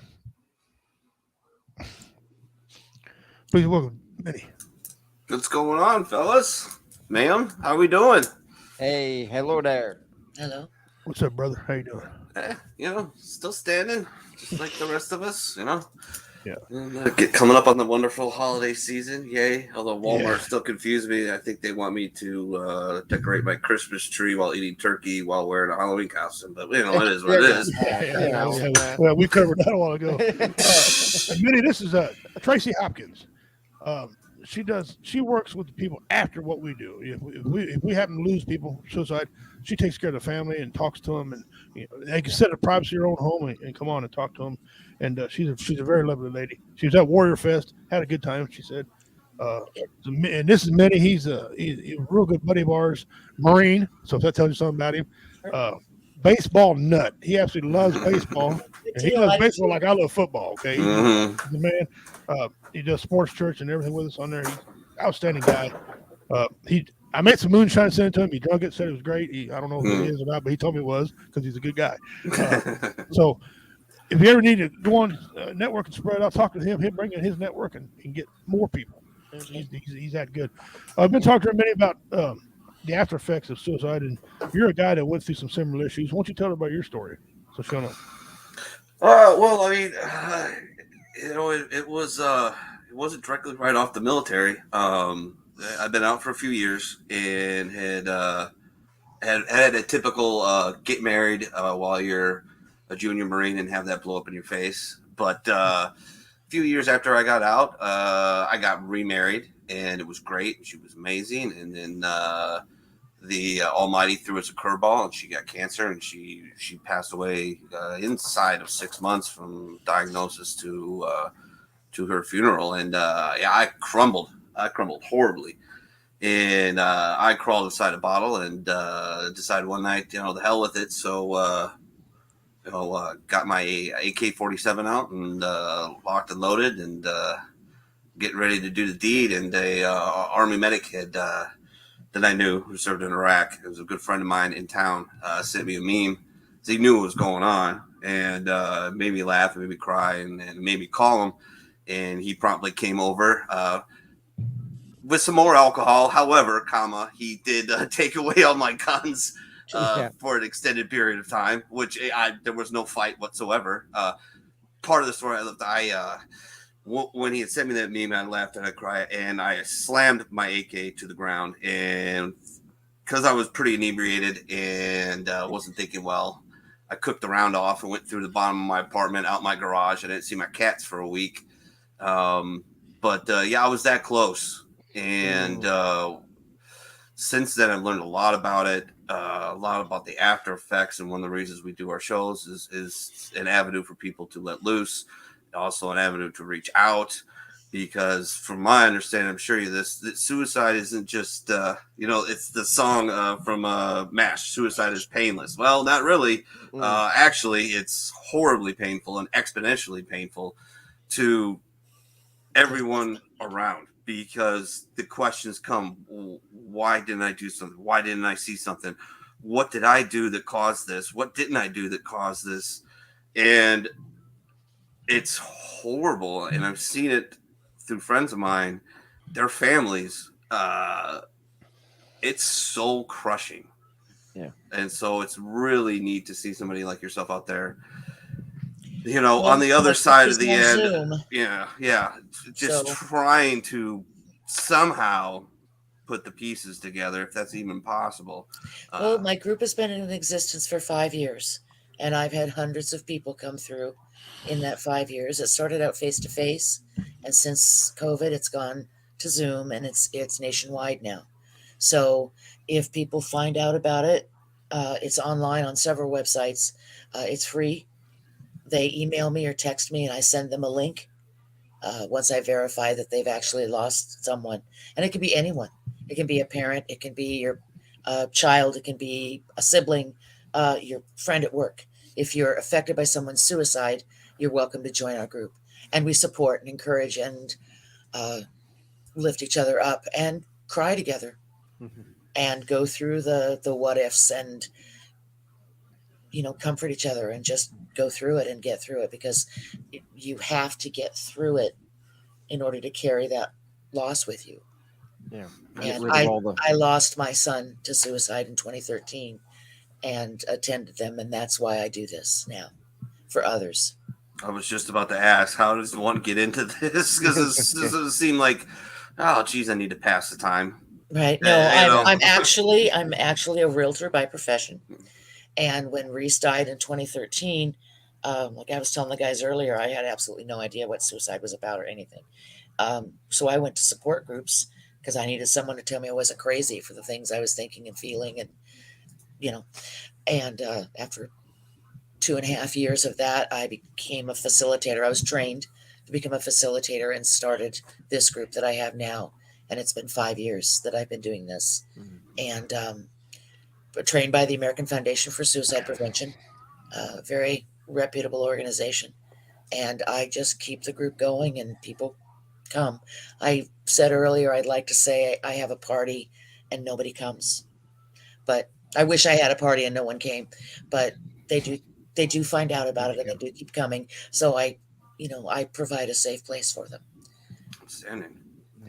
Yeah. It's hard, but it's worth it because nobody understands like someone who's been there. And you guys are vets, you know that. You can't talk to me and have me say I understand because I haven't seen combat. I'm not a vet. You guys understand each other. We understand. We understand suicide loss. Yeah. What's one thing that you could tell people in your group? One thing to alter their life to get them through what they're doing. I know. We always say somebody change something that'll help you. What's one thing? What's one piece of advice that you would give a family?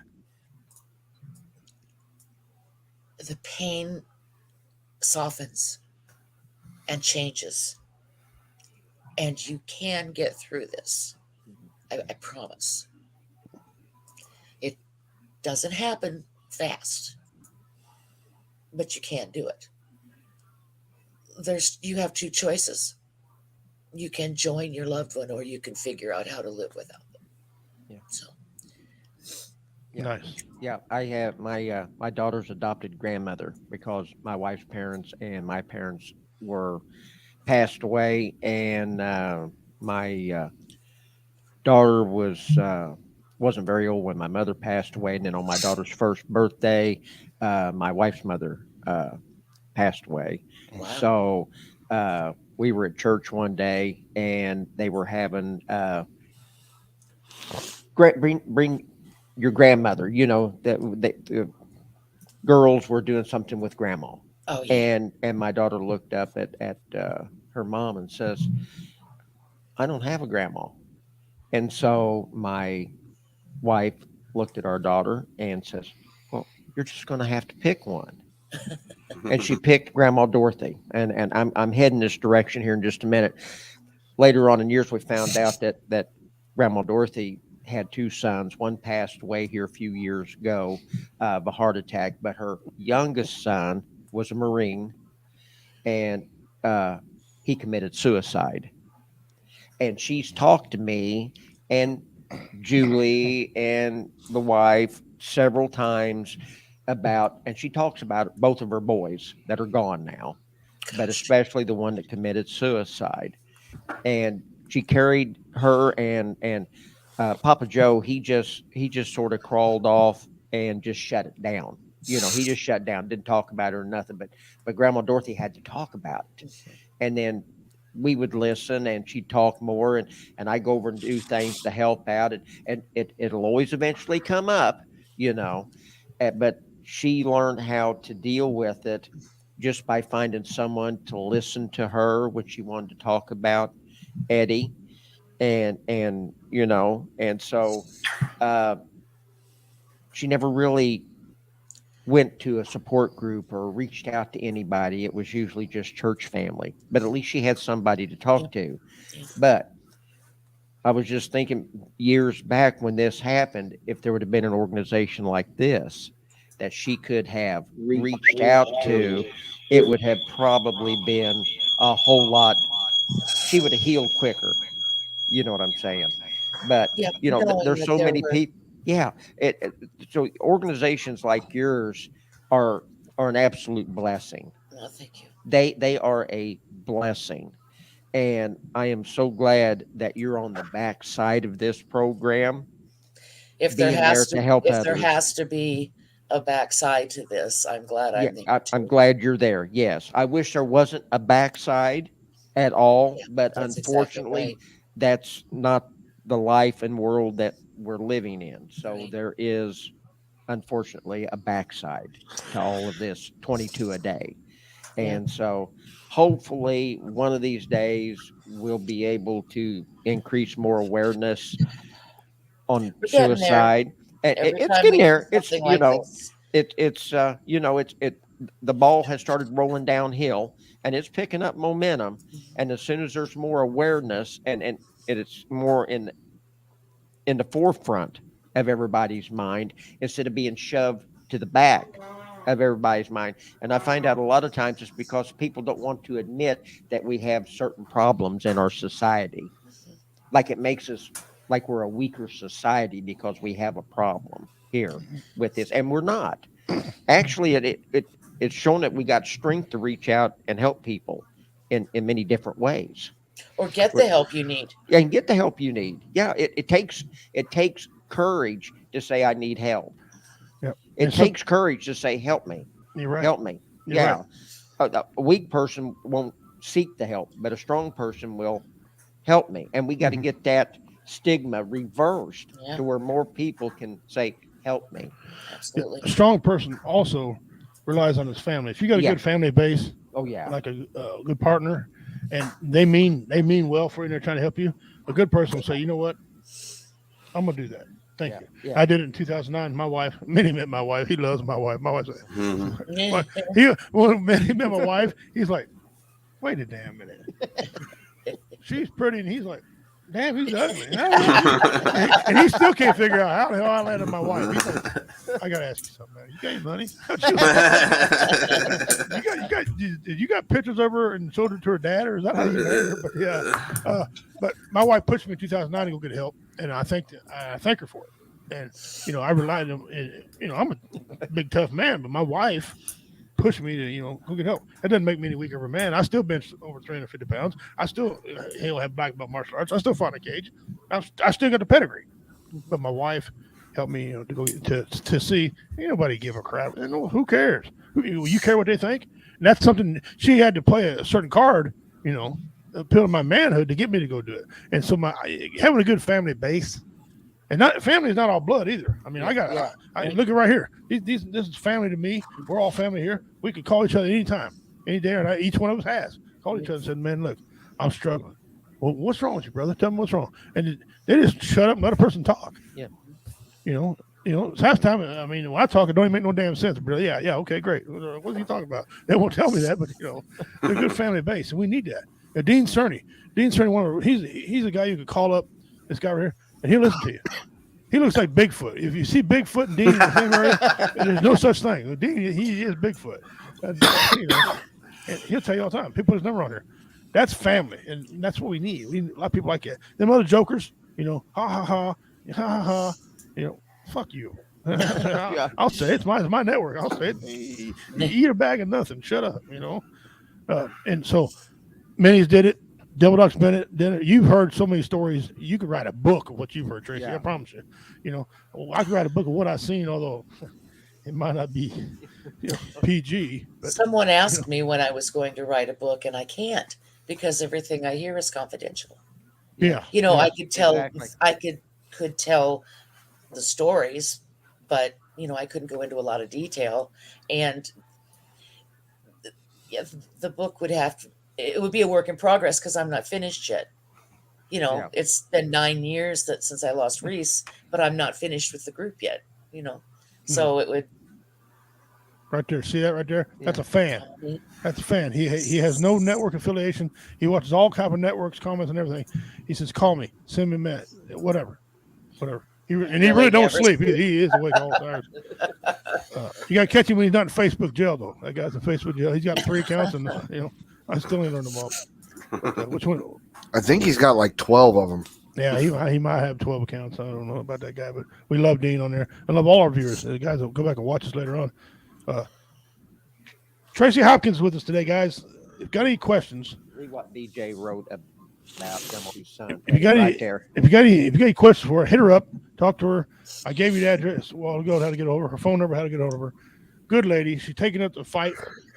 When we leave off, she picks up the pieces and gets people together and have a Zoom call. Yeah. I've been on a Zoom call once. But, that's okay. We're a StreamYard fan here, but we'll talk to you. Tracy, man, look, I thank you so much for coming in. Like I said, I made a promise to you I was going to have you on. I wasn't going to do a show, and I reached out and asked you. We really could have postponed it a week. Yeah, but that's not how veterans operate. We tell you something, we're going to follow through. I really appreciate it, and I hope that maybe something I've said tonight might have given you a little bit of comfort too, because I don't deal with, I deal with grief on a daily basis. It's not just suicide grief; it's grief. Yeah. So I know you're raw, and I know you're hurting right now. So I hope that you can find some comfort. Well, I got comfort at the house in a jar. Yeah, I heard you mention moon sign. Didn't you see me go? Oh, allegedly. Allegedly. Yeah, see, you need to learn that term, allegedly. It keeps you out of a lot of Allegedly. problems. Wait, came in moonshine? I don't know. I don't recall. Yes. Yeah. See, I told you about Grandma Dorothy a little while ago, and her boy Eddie. BJ typed in there that Grandma Dorothy had shared that his hair was falling out in clumps, and he wasn't sleeping at nights, and he was suffering from PTSD from the service, and had no idea. You know, Did they have a name for it then, other than shell shock? How long ago was it? I think I don't know if they were calling it PTSD at the time. I think they probably were, but it was in the beginning stages. Yeah. This was way back early. Right. And battle fatigue. Right. Tired and this was the VA's attitude. Yeah. They had another one that was called battle fatigue, shell shock, something exhaustion. You know, you can call it whatever you want to, but in World War I they called it shell shock. It's always shell shocked. Yeah, shell shock. Yeah, you know, say what it is. You know, quit. The problem is society has tried to soften the words up for what was really bothering people. That, you know, just call it what it is. Quit trying to make it soft and like it so it doesn't hurt as much, you know. So, but anyway. Well, that's one thing that, you know, I'm not a huge fan of President Obama at all.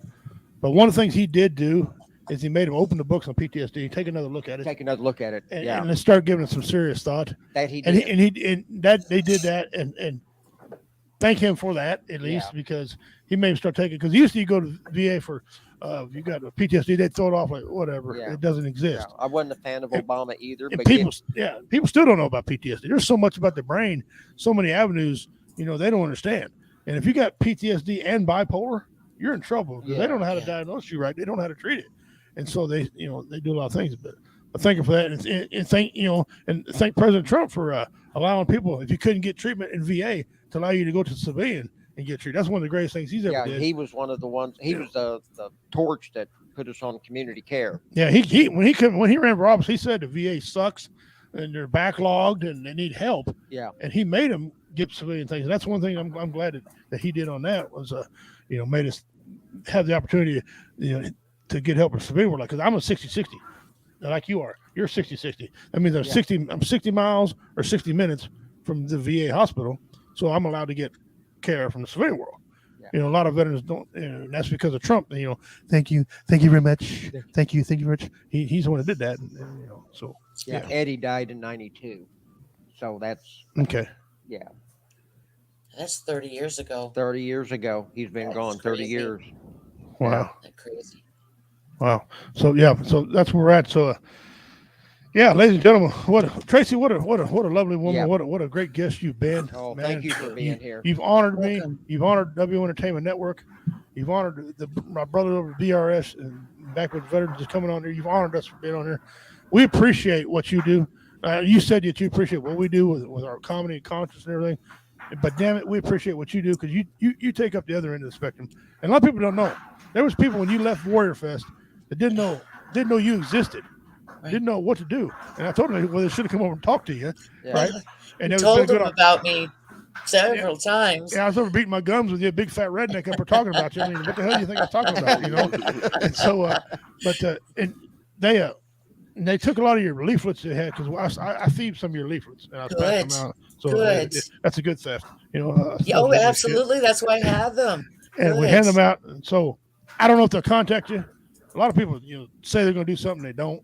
Unfortunately, that's the way it is. But I think there's a lot of genuine people that ever experience it will have the resources now to take care of it. I really hope that no one from Warrior Fest has the need to contact me. No.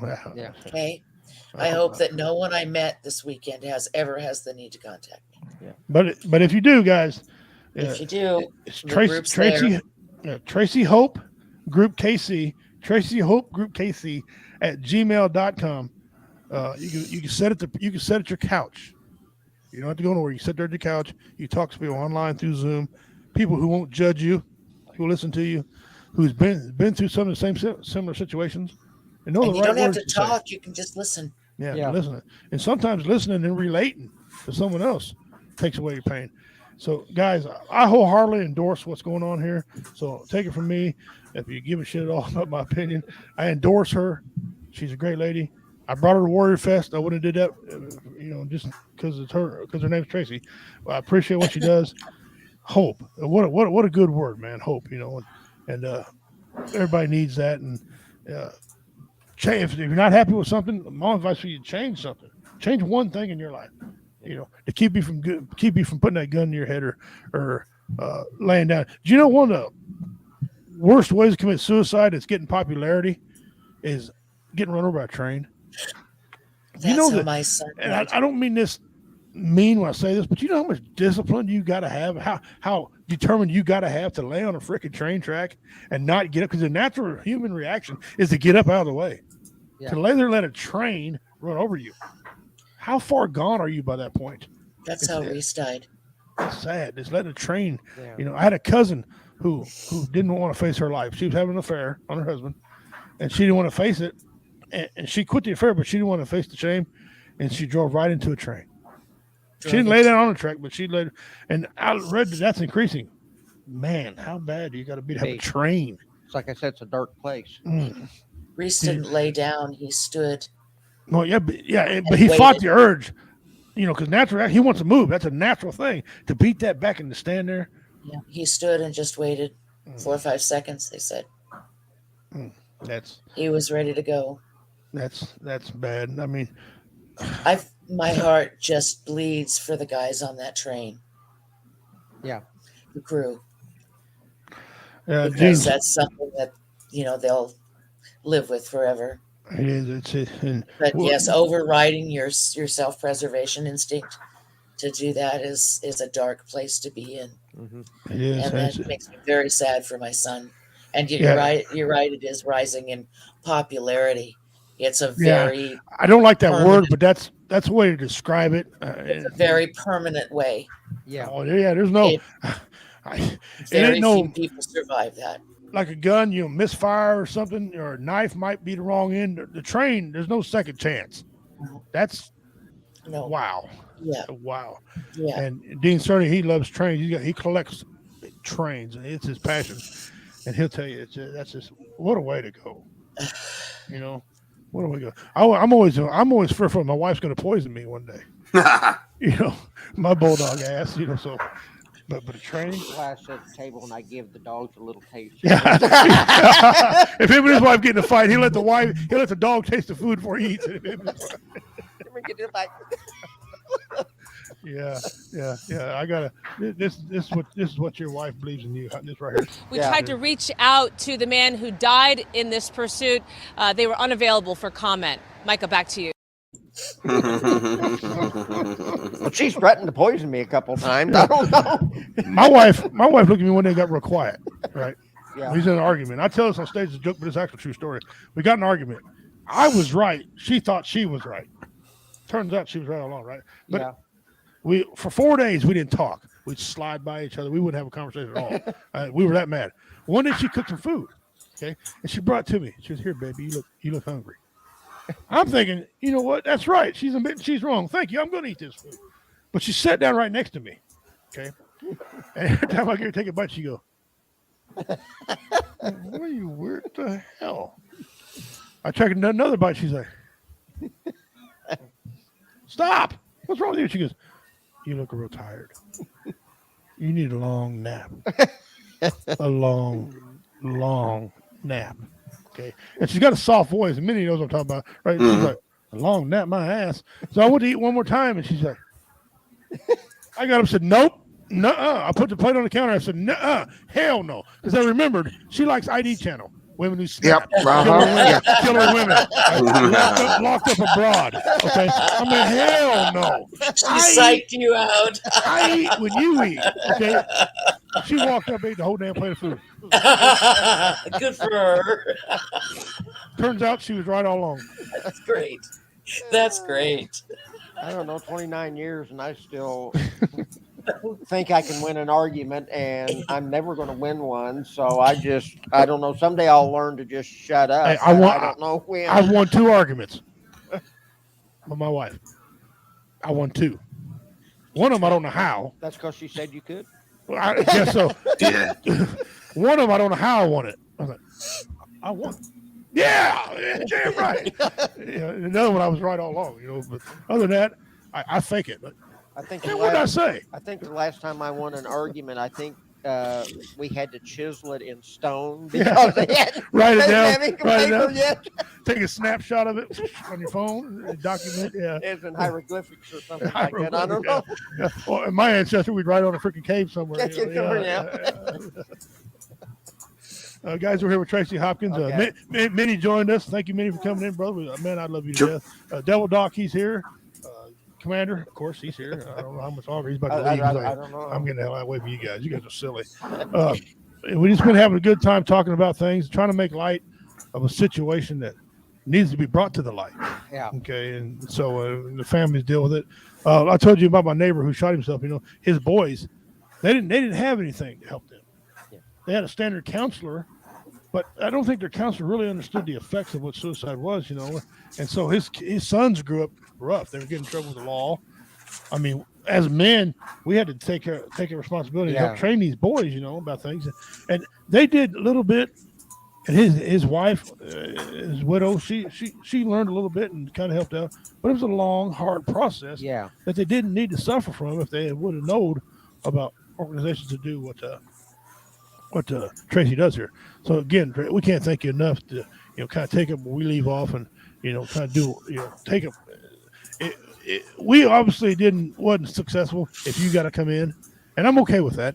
That you come in and take up if we wasn't successful. So thank you very much for what you do. You're welcome. At least what you're doing may keep someone who's going through this loss process of maybe deciding that they want to go join their loved one. So. Well, I'm grateful to provide the space for bet. people. It's great. Yeah. Is there anything coming up that you want to announce? Any big important convention, or I don't know what the word to use for what you do, but anything you want to tell everybody? Let me see. Just tomorrow night is group. If anyone is interested in joining, you've got my information on how to get a hold of me to get the. There you go. There you are. That's a redneck as hell. Just hold Next time you can at the bottom of your screen. Hang on a minute. Let me put my chaw away. I got 3 teeth left. I mean, act like my mother died or something. What the hell's wrong with me? Didn't get to prepare shit correctly, I very much do appreciate you having me on here. I never thought I'd be involved in something like this with my little group that I started 5 years ago, but I'm grateful that it's. Sounds like a pretty large group now. Yeah, it is. You're on YouTube now. Yep. Okay, you're on YouTube now. Your ass is grown. Yeah, that's it. It's done everywhere. Well, I'm grateful that I can do it and provide a space for people that need to share and need to know that they're not alone. That's the big thing. Because I felt like I was losing my mind. Yeah. All them comedians that you've seen at Warrior Fest. Yeah. And I know you didn't watch this all, but what you see at Warrior Fest? Every one of them have had a problem, one way or another. Or you've known someone who's passed, so you're suffering. We know. Struggling. That's why we were there. Those comedians, man, are such good people in the band. I called them up. They said, Warrior Fest time? Yeah, count us in. They never asked for a dime. They do it for free. One at a time. Nice. And they knew what was coming, and they did it in the band. Like I said, her band's played 3 or 4 Warrior Fest now. I called them up, and they said, just let us clear a schedule. That's all. And they brought their own stuff in this year, and it was a great little band, great little show. Comedians are funny. They were on point. You understood the older comedian. He speaks with older terms sometimes, and you got what he was saying because. Oh yeah. You're only 42, so. Yes, I am. I appreciate you got it. But it was a good time, and it was a good time. Tracy, you're welcome back here anytime. Thank you. You ever want to talk about? You always have an open platform. Anytime you want to have me come back and discuss it again, you know how to get a hold of me too. I do, and you got an open invite from now to the rest of your life to Warrior Fest. You'll never have to pay a dime. You and your husband come to Warrior Fest. You know, if you want to have a point where you get up and speak at Warrior Fest, I'll give you the microphone. I mean, I own the company. Who the hell cares? Sure, I'd be glad to do that. So, I'd be glad to. All right. We'd be glad to have you. Don't want to kick you loose, but it's getting where I'm getting about done. Okay. So go ahead and release me then. Yeah, Pleasure, gentlemen, meeting all of you. Absolutely. Same. Absolutely. Kyle, get well. Yes, working I'm on working that. on it. I know it. There you go. It's the best I can tell you. Get well. I'm working on it. But do me a favor. Take care. Do me a favor. Do not send a get well card from my mother. That's already happened. Someone in my family sent my mother a get well soon card. It just came too late. No. Her condition was, they knew she was dying, and he said, get well soon. Oh, it was a That's terminal. not the right card. Yeah. For that situation. His heart was in the right place, though. You have Me to being consider. a comedian, I laughed about it. I'm thinking, you are the dumbest son of a bitch I've ever seen in my life. Or maybe you didn't know, but no shit. It said, dear Betty, get well soon. Miracle. It's miracle. America. Yeah. No, a miracle. Yeah, It's a miracle. He's one of America. That's what it is, yeah. But he does have all his teeth. Okay, so. Oh, okay. Okay, so he does brush his fangs. Anyway, and get well soon, Betty. Yeah, she's gonna respond to that. Yeah. Okay, when you're sleeping, she grabs your toes. You don't think nothing about it. You know? Tracy, thank you, doll, for coming on. We appreciate you very much. We all love you, what you do. If you ever want to come on here again, you can. I'm pretty sure if you ever need to go on VRS or if you ever want to go on BB Nation, contact them guys. They'd love to have you on there. All right. I will get a hold of you and have you give me their information. All of yours. Okay. I can do that. I can do that. I have just a little bit of skills. So if you require any more, you're in trouble. But I got enough to get you the right people. All right. Thank Tracy, you so thank much. you a lot. God bless y'all. May the great spirit bless you, keep you, and his face shine upon you. And until we meet again, don't dog ahoy. You take care of yourself. Later. Thank you. Bye. Guys, that was Tracy Hopkins. Man, what a great lady. Yeah. What a great organization to be part of. I'm glad she come on. I'm real glad that I'm glad I didn't cancel because I had her set up for a day, and I'm glad we didn't cancel. I'm glad we did it. That being said, how you guys doing, man? What's up with you two? Huh? Just doing the thing, man. Living the dream. Dealing with the terrorist, and just put him to bed just before I jumped on, and he's a trip, and then the next one comes in 1, 2, 3 months. Fuck. Wow. Yeah. Right in the damn middle of winter. Yeah. Everybody says, I procrastinate. I'm like, second kid, 46 years old. There you go, getting with it. He's catching up. He's behind, catching up. Yeah. Good. How you doing there, Devil Doc? I'm trying to get my damn money back that got missing. Oh yeah. Yeah, it's gonna take me 2 weeks. What happened? Somebody got into my account and my wife's account. So we had to cancel. I had to cancel my card. She canceled her cards.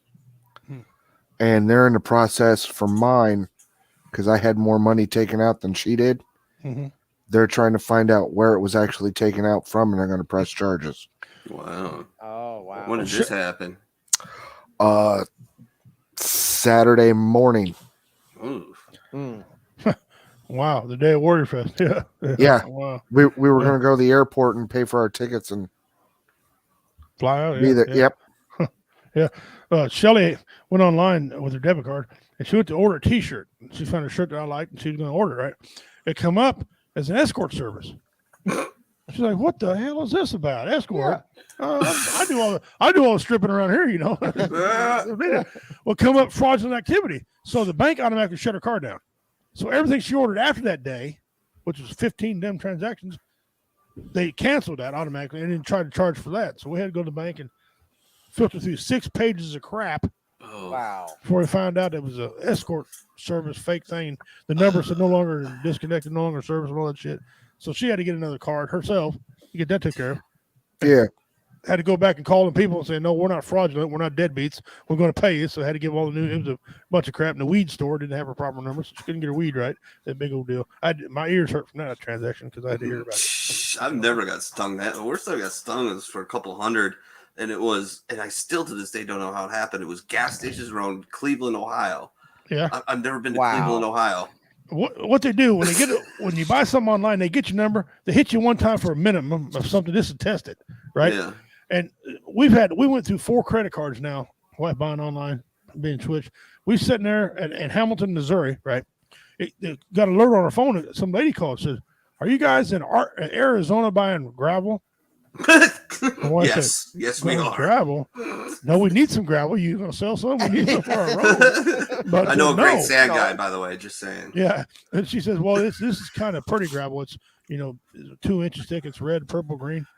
Well, I said, "No, is your husband doing it?" She says, "No, his fat ass sitting here in a chair, so it ain't him either." She said, "Well, cancel it." Well, come to find out, they hit us for $3,900 worth of gravel. Who the hell buys $3,900 worth of gravel? Yeah. Right? You kiss my ass. No. What kind of fence is that? Hey, man, I got some gravel. I was trying to think, too. How's that work? You sell that shit out back of your van? I mean, colored gravel. Buckets? I mean, if you're in the country, I could see it, like fixing your driveway. Like, a lot of people out in the country, they just got stone and gravel driveway, but, colored. Yeah, what do you? Yeah. That's a lot of landscape. What do you sell? A lot of fish tanks, I guess. Yeah. Wow. Well, it was a 2-inch shit. It's like Oh, never mind then. So what do you do? Back of a panel van with a white bucket. I got your gravel here. Come on, $25 a bucket. You can get it. I got plenty more. $3,900. That's a lot of hustling to make up that to make any profit. Yeah, I didn't get it either, but whatever. So we canceled that. Then they got us one time for adult lube. Interesting. And anal beads. My wife's like, what are you doing with the fuck kind of lube? Did you buy it? She says, well, we didn't buy it, but what kind of lube was it? Maybe if he just sent it to me, you freaky bitch. No. But we're like, no. And then somebody bought a shark. I'm thinking, well, I did buy a shark once. You got to tip your hat on that the one. dates were wrong. Like, no, I'm thinking, I'm like, Minnie, how are they making money off these scams? Yeah. Can somebody hit me for underwear? I can buy that, underwear socks. But come on, man, they hit me fucking for a shark. Am I buying Jaws? Oh, come on, what the hell? But there's scammers all the time. I'm still getting phone calls right now for Amazon, right? So somebody purchased a $799 phone. First of all, ain't nobody I know got the money for a big phone like that. And 2, I can't spell Amazon. I don't even have an account with them. Okay. But they don't understand. They don't get the point. So I start telling Donald Trump's voice or use their own voice on them. It just pisses them off. You fucking American. No, you call me prick. Don't call me names. Yeah, it is a bunch of scamming people. Hey, I guess there's good business behind it, whatever. I remember when the Camp Lejeune lawsuit come out. Now you got these foreigners. Excuse me, Mr. King, was you in Camp Lejeune? Yeah. I'm getting emails all the time about joining this class action lawsuit from Camp Lejeune. Yeah. And I wasn't even in the Marines. You weren't even in the Marines. Okay. Yeah. Well, they're wanting me to give them information, so I can get on here.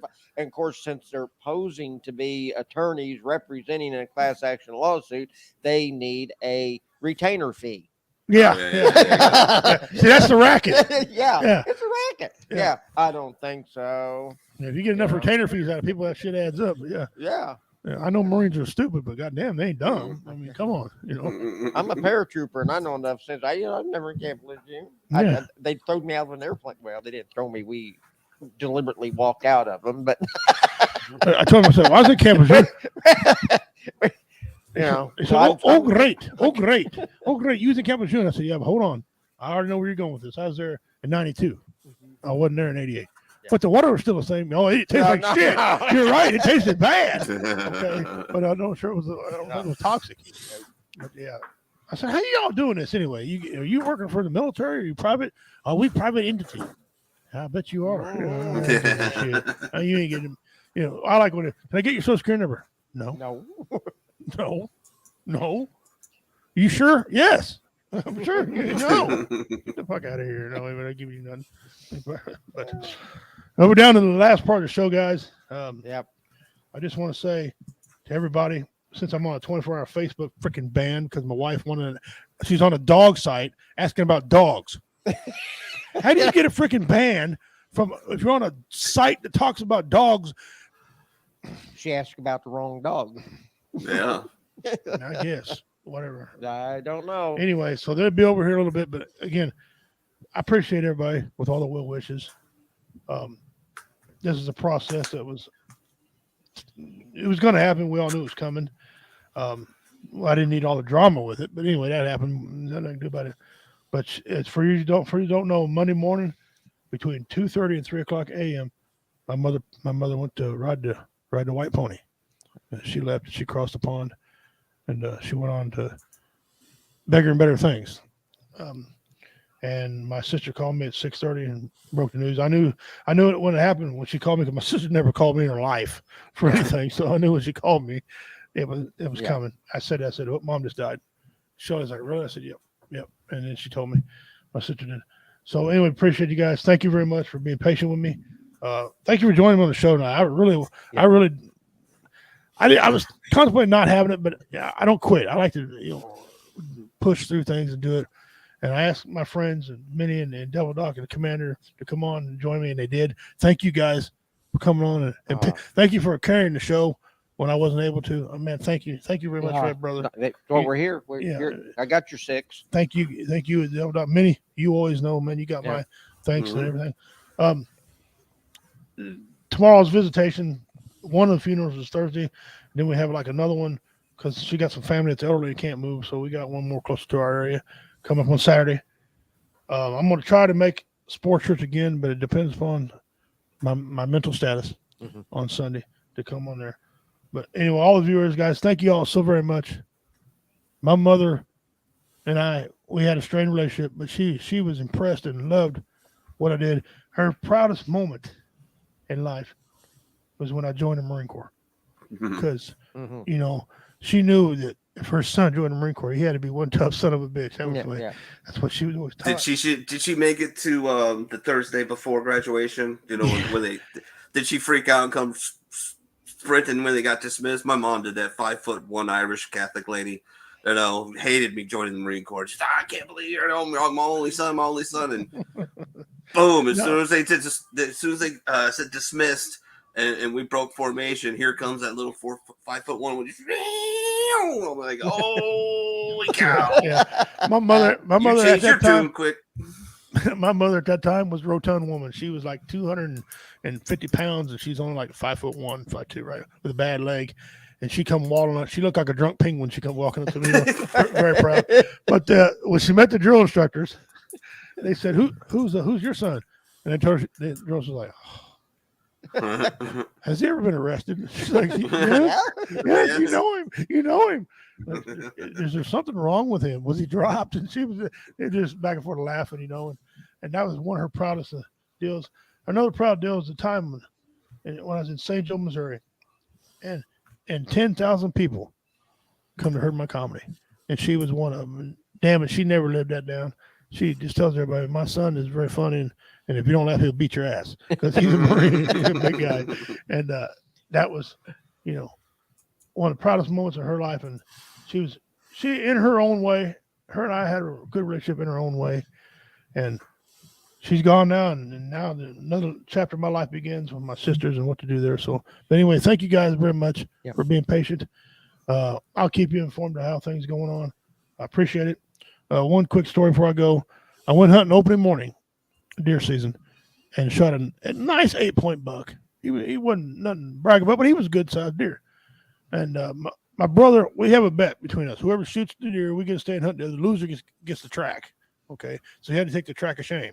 I did it many times. He shoot one for me. This time I won. And he was gone for a while. I think, damn, did he find the son of a bitch? Did I not hit it right? Well, he found it. And so he came back up. We gathered up everybody to go down and drag his deer out because we're getting old, so we wanted the young bucks to do it. We were being lazy is what the hell we were being. Yeah. We go down and we get down to the fucking deer, and half the ass end's missing. Oh no, coyote got to it. No. The shit was hanging out. I got to looking at it. It's had claw marks. A mountain lion was eating the son of a bitch. And when we went down there, we seen a blur of it run up the hill. Okay, a mountain lion hit the damn thing. Wow. And my brother's like, man, you don't want that deer. The shit's that hanging out there. I said, no. Pissed me on me. Waste a fucking tag. I didn't end up wasting. I was reimbursed. But I'm like, you son of a bitch. So now I have another target. You know. Yeah. Allegedly. Allegedly. But so that, I mean, deer hunt started off great. I shot a big deer. I'm thinking, and then son of a bitch. Yeah. Oh, but the conservation department here, there's no mountain lions. Yeah, I know. Area. We've been through that with it. They said, ain't no mountain lions right here. What do you call this? Bullshit. About that big around. Yeah. What do you call my neighbor? Me and my wife made sure you got a picture of one. Yeah. So trail cams have caught them, and they still won't say, "Oh yeah." Yeah. Are you Dr. Trail Cam? I'm an idiot. How the hell did I Dr. Trail Cam? You stupid moron! I can barely turn the fucking thing on. I didn't know shit. Shut up, you moron. But anyway, guys, on behalf of everybody, we're not going to close out today. We're just going to get out of here. I'm trying to speak for everybody. You're not worthless. You have value. Please don't do it. Don't do it. Talk to somebody. If you're out there and you had a loved one who did, get a hold of Tracy. She was just on her. Get a hold of her. Get some comfort in your life after what happened. But we love you. VRS loves you. Backwood Veteran BV Nation loves you. Here at W Entertainment, we love you guys. We're here for y'all. And for the final time this week, may the Great Spirit bless you and keep you all. May His face shine upon you. Anahi kamachiti donadagahoy osta usvi. Good night. I'll keep you all posted. I love you all. Thank you all very much.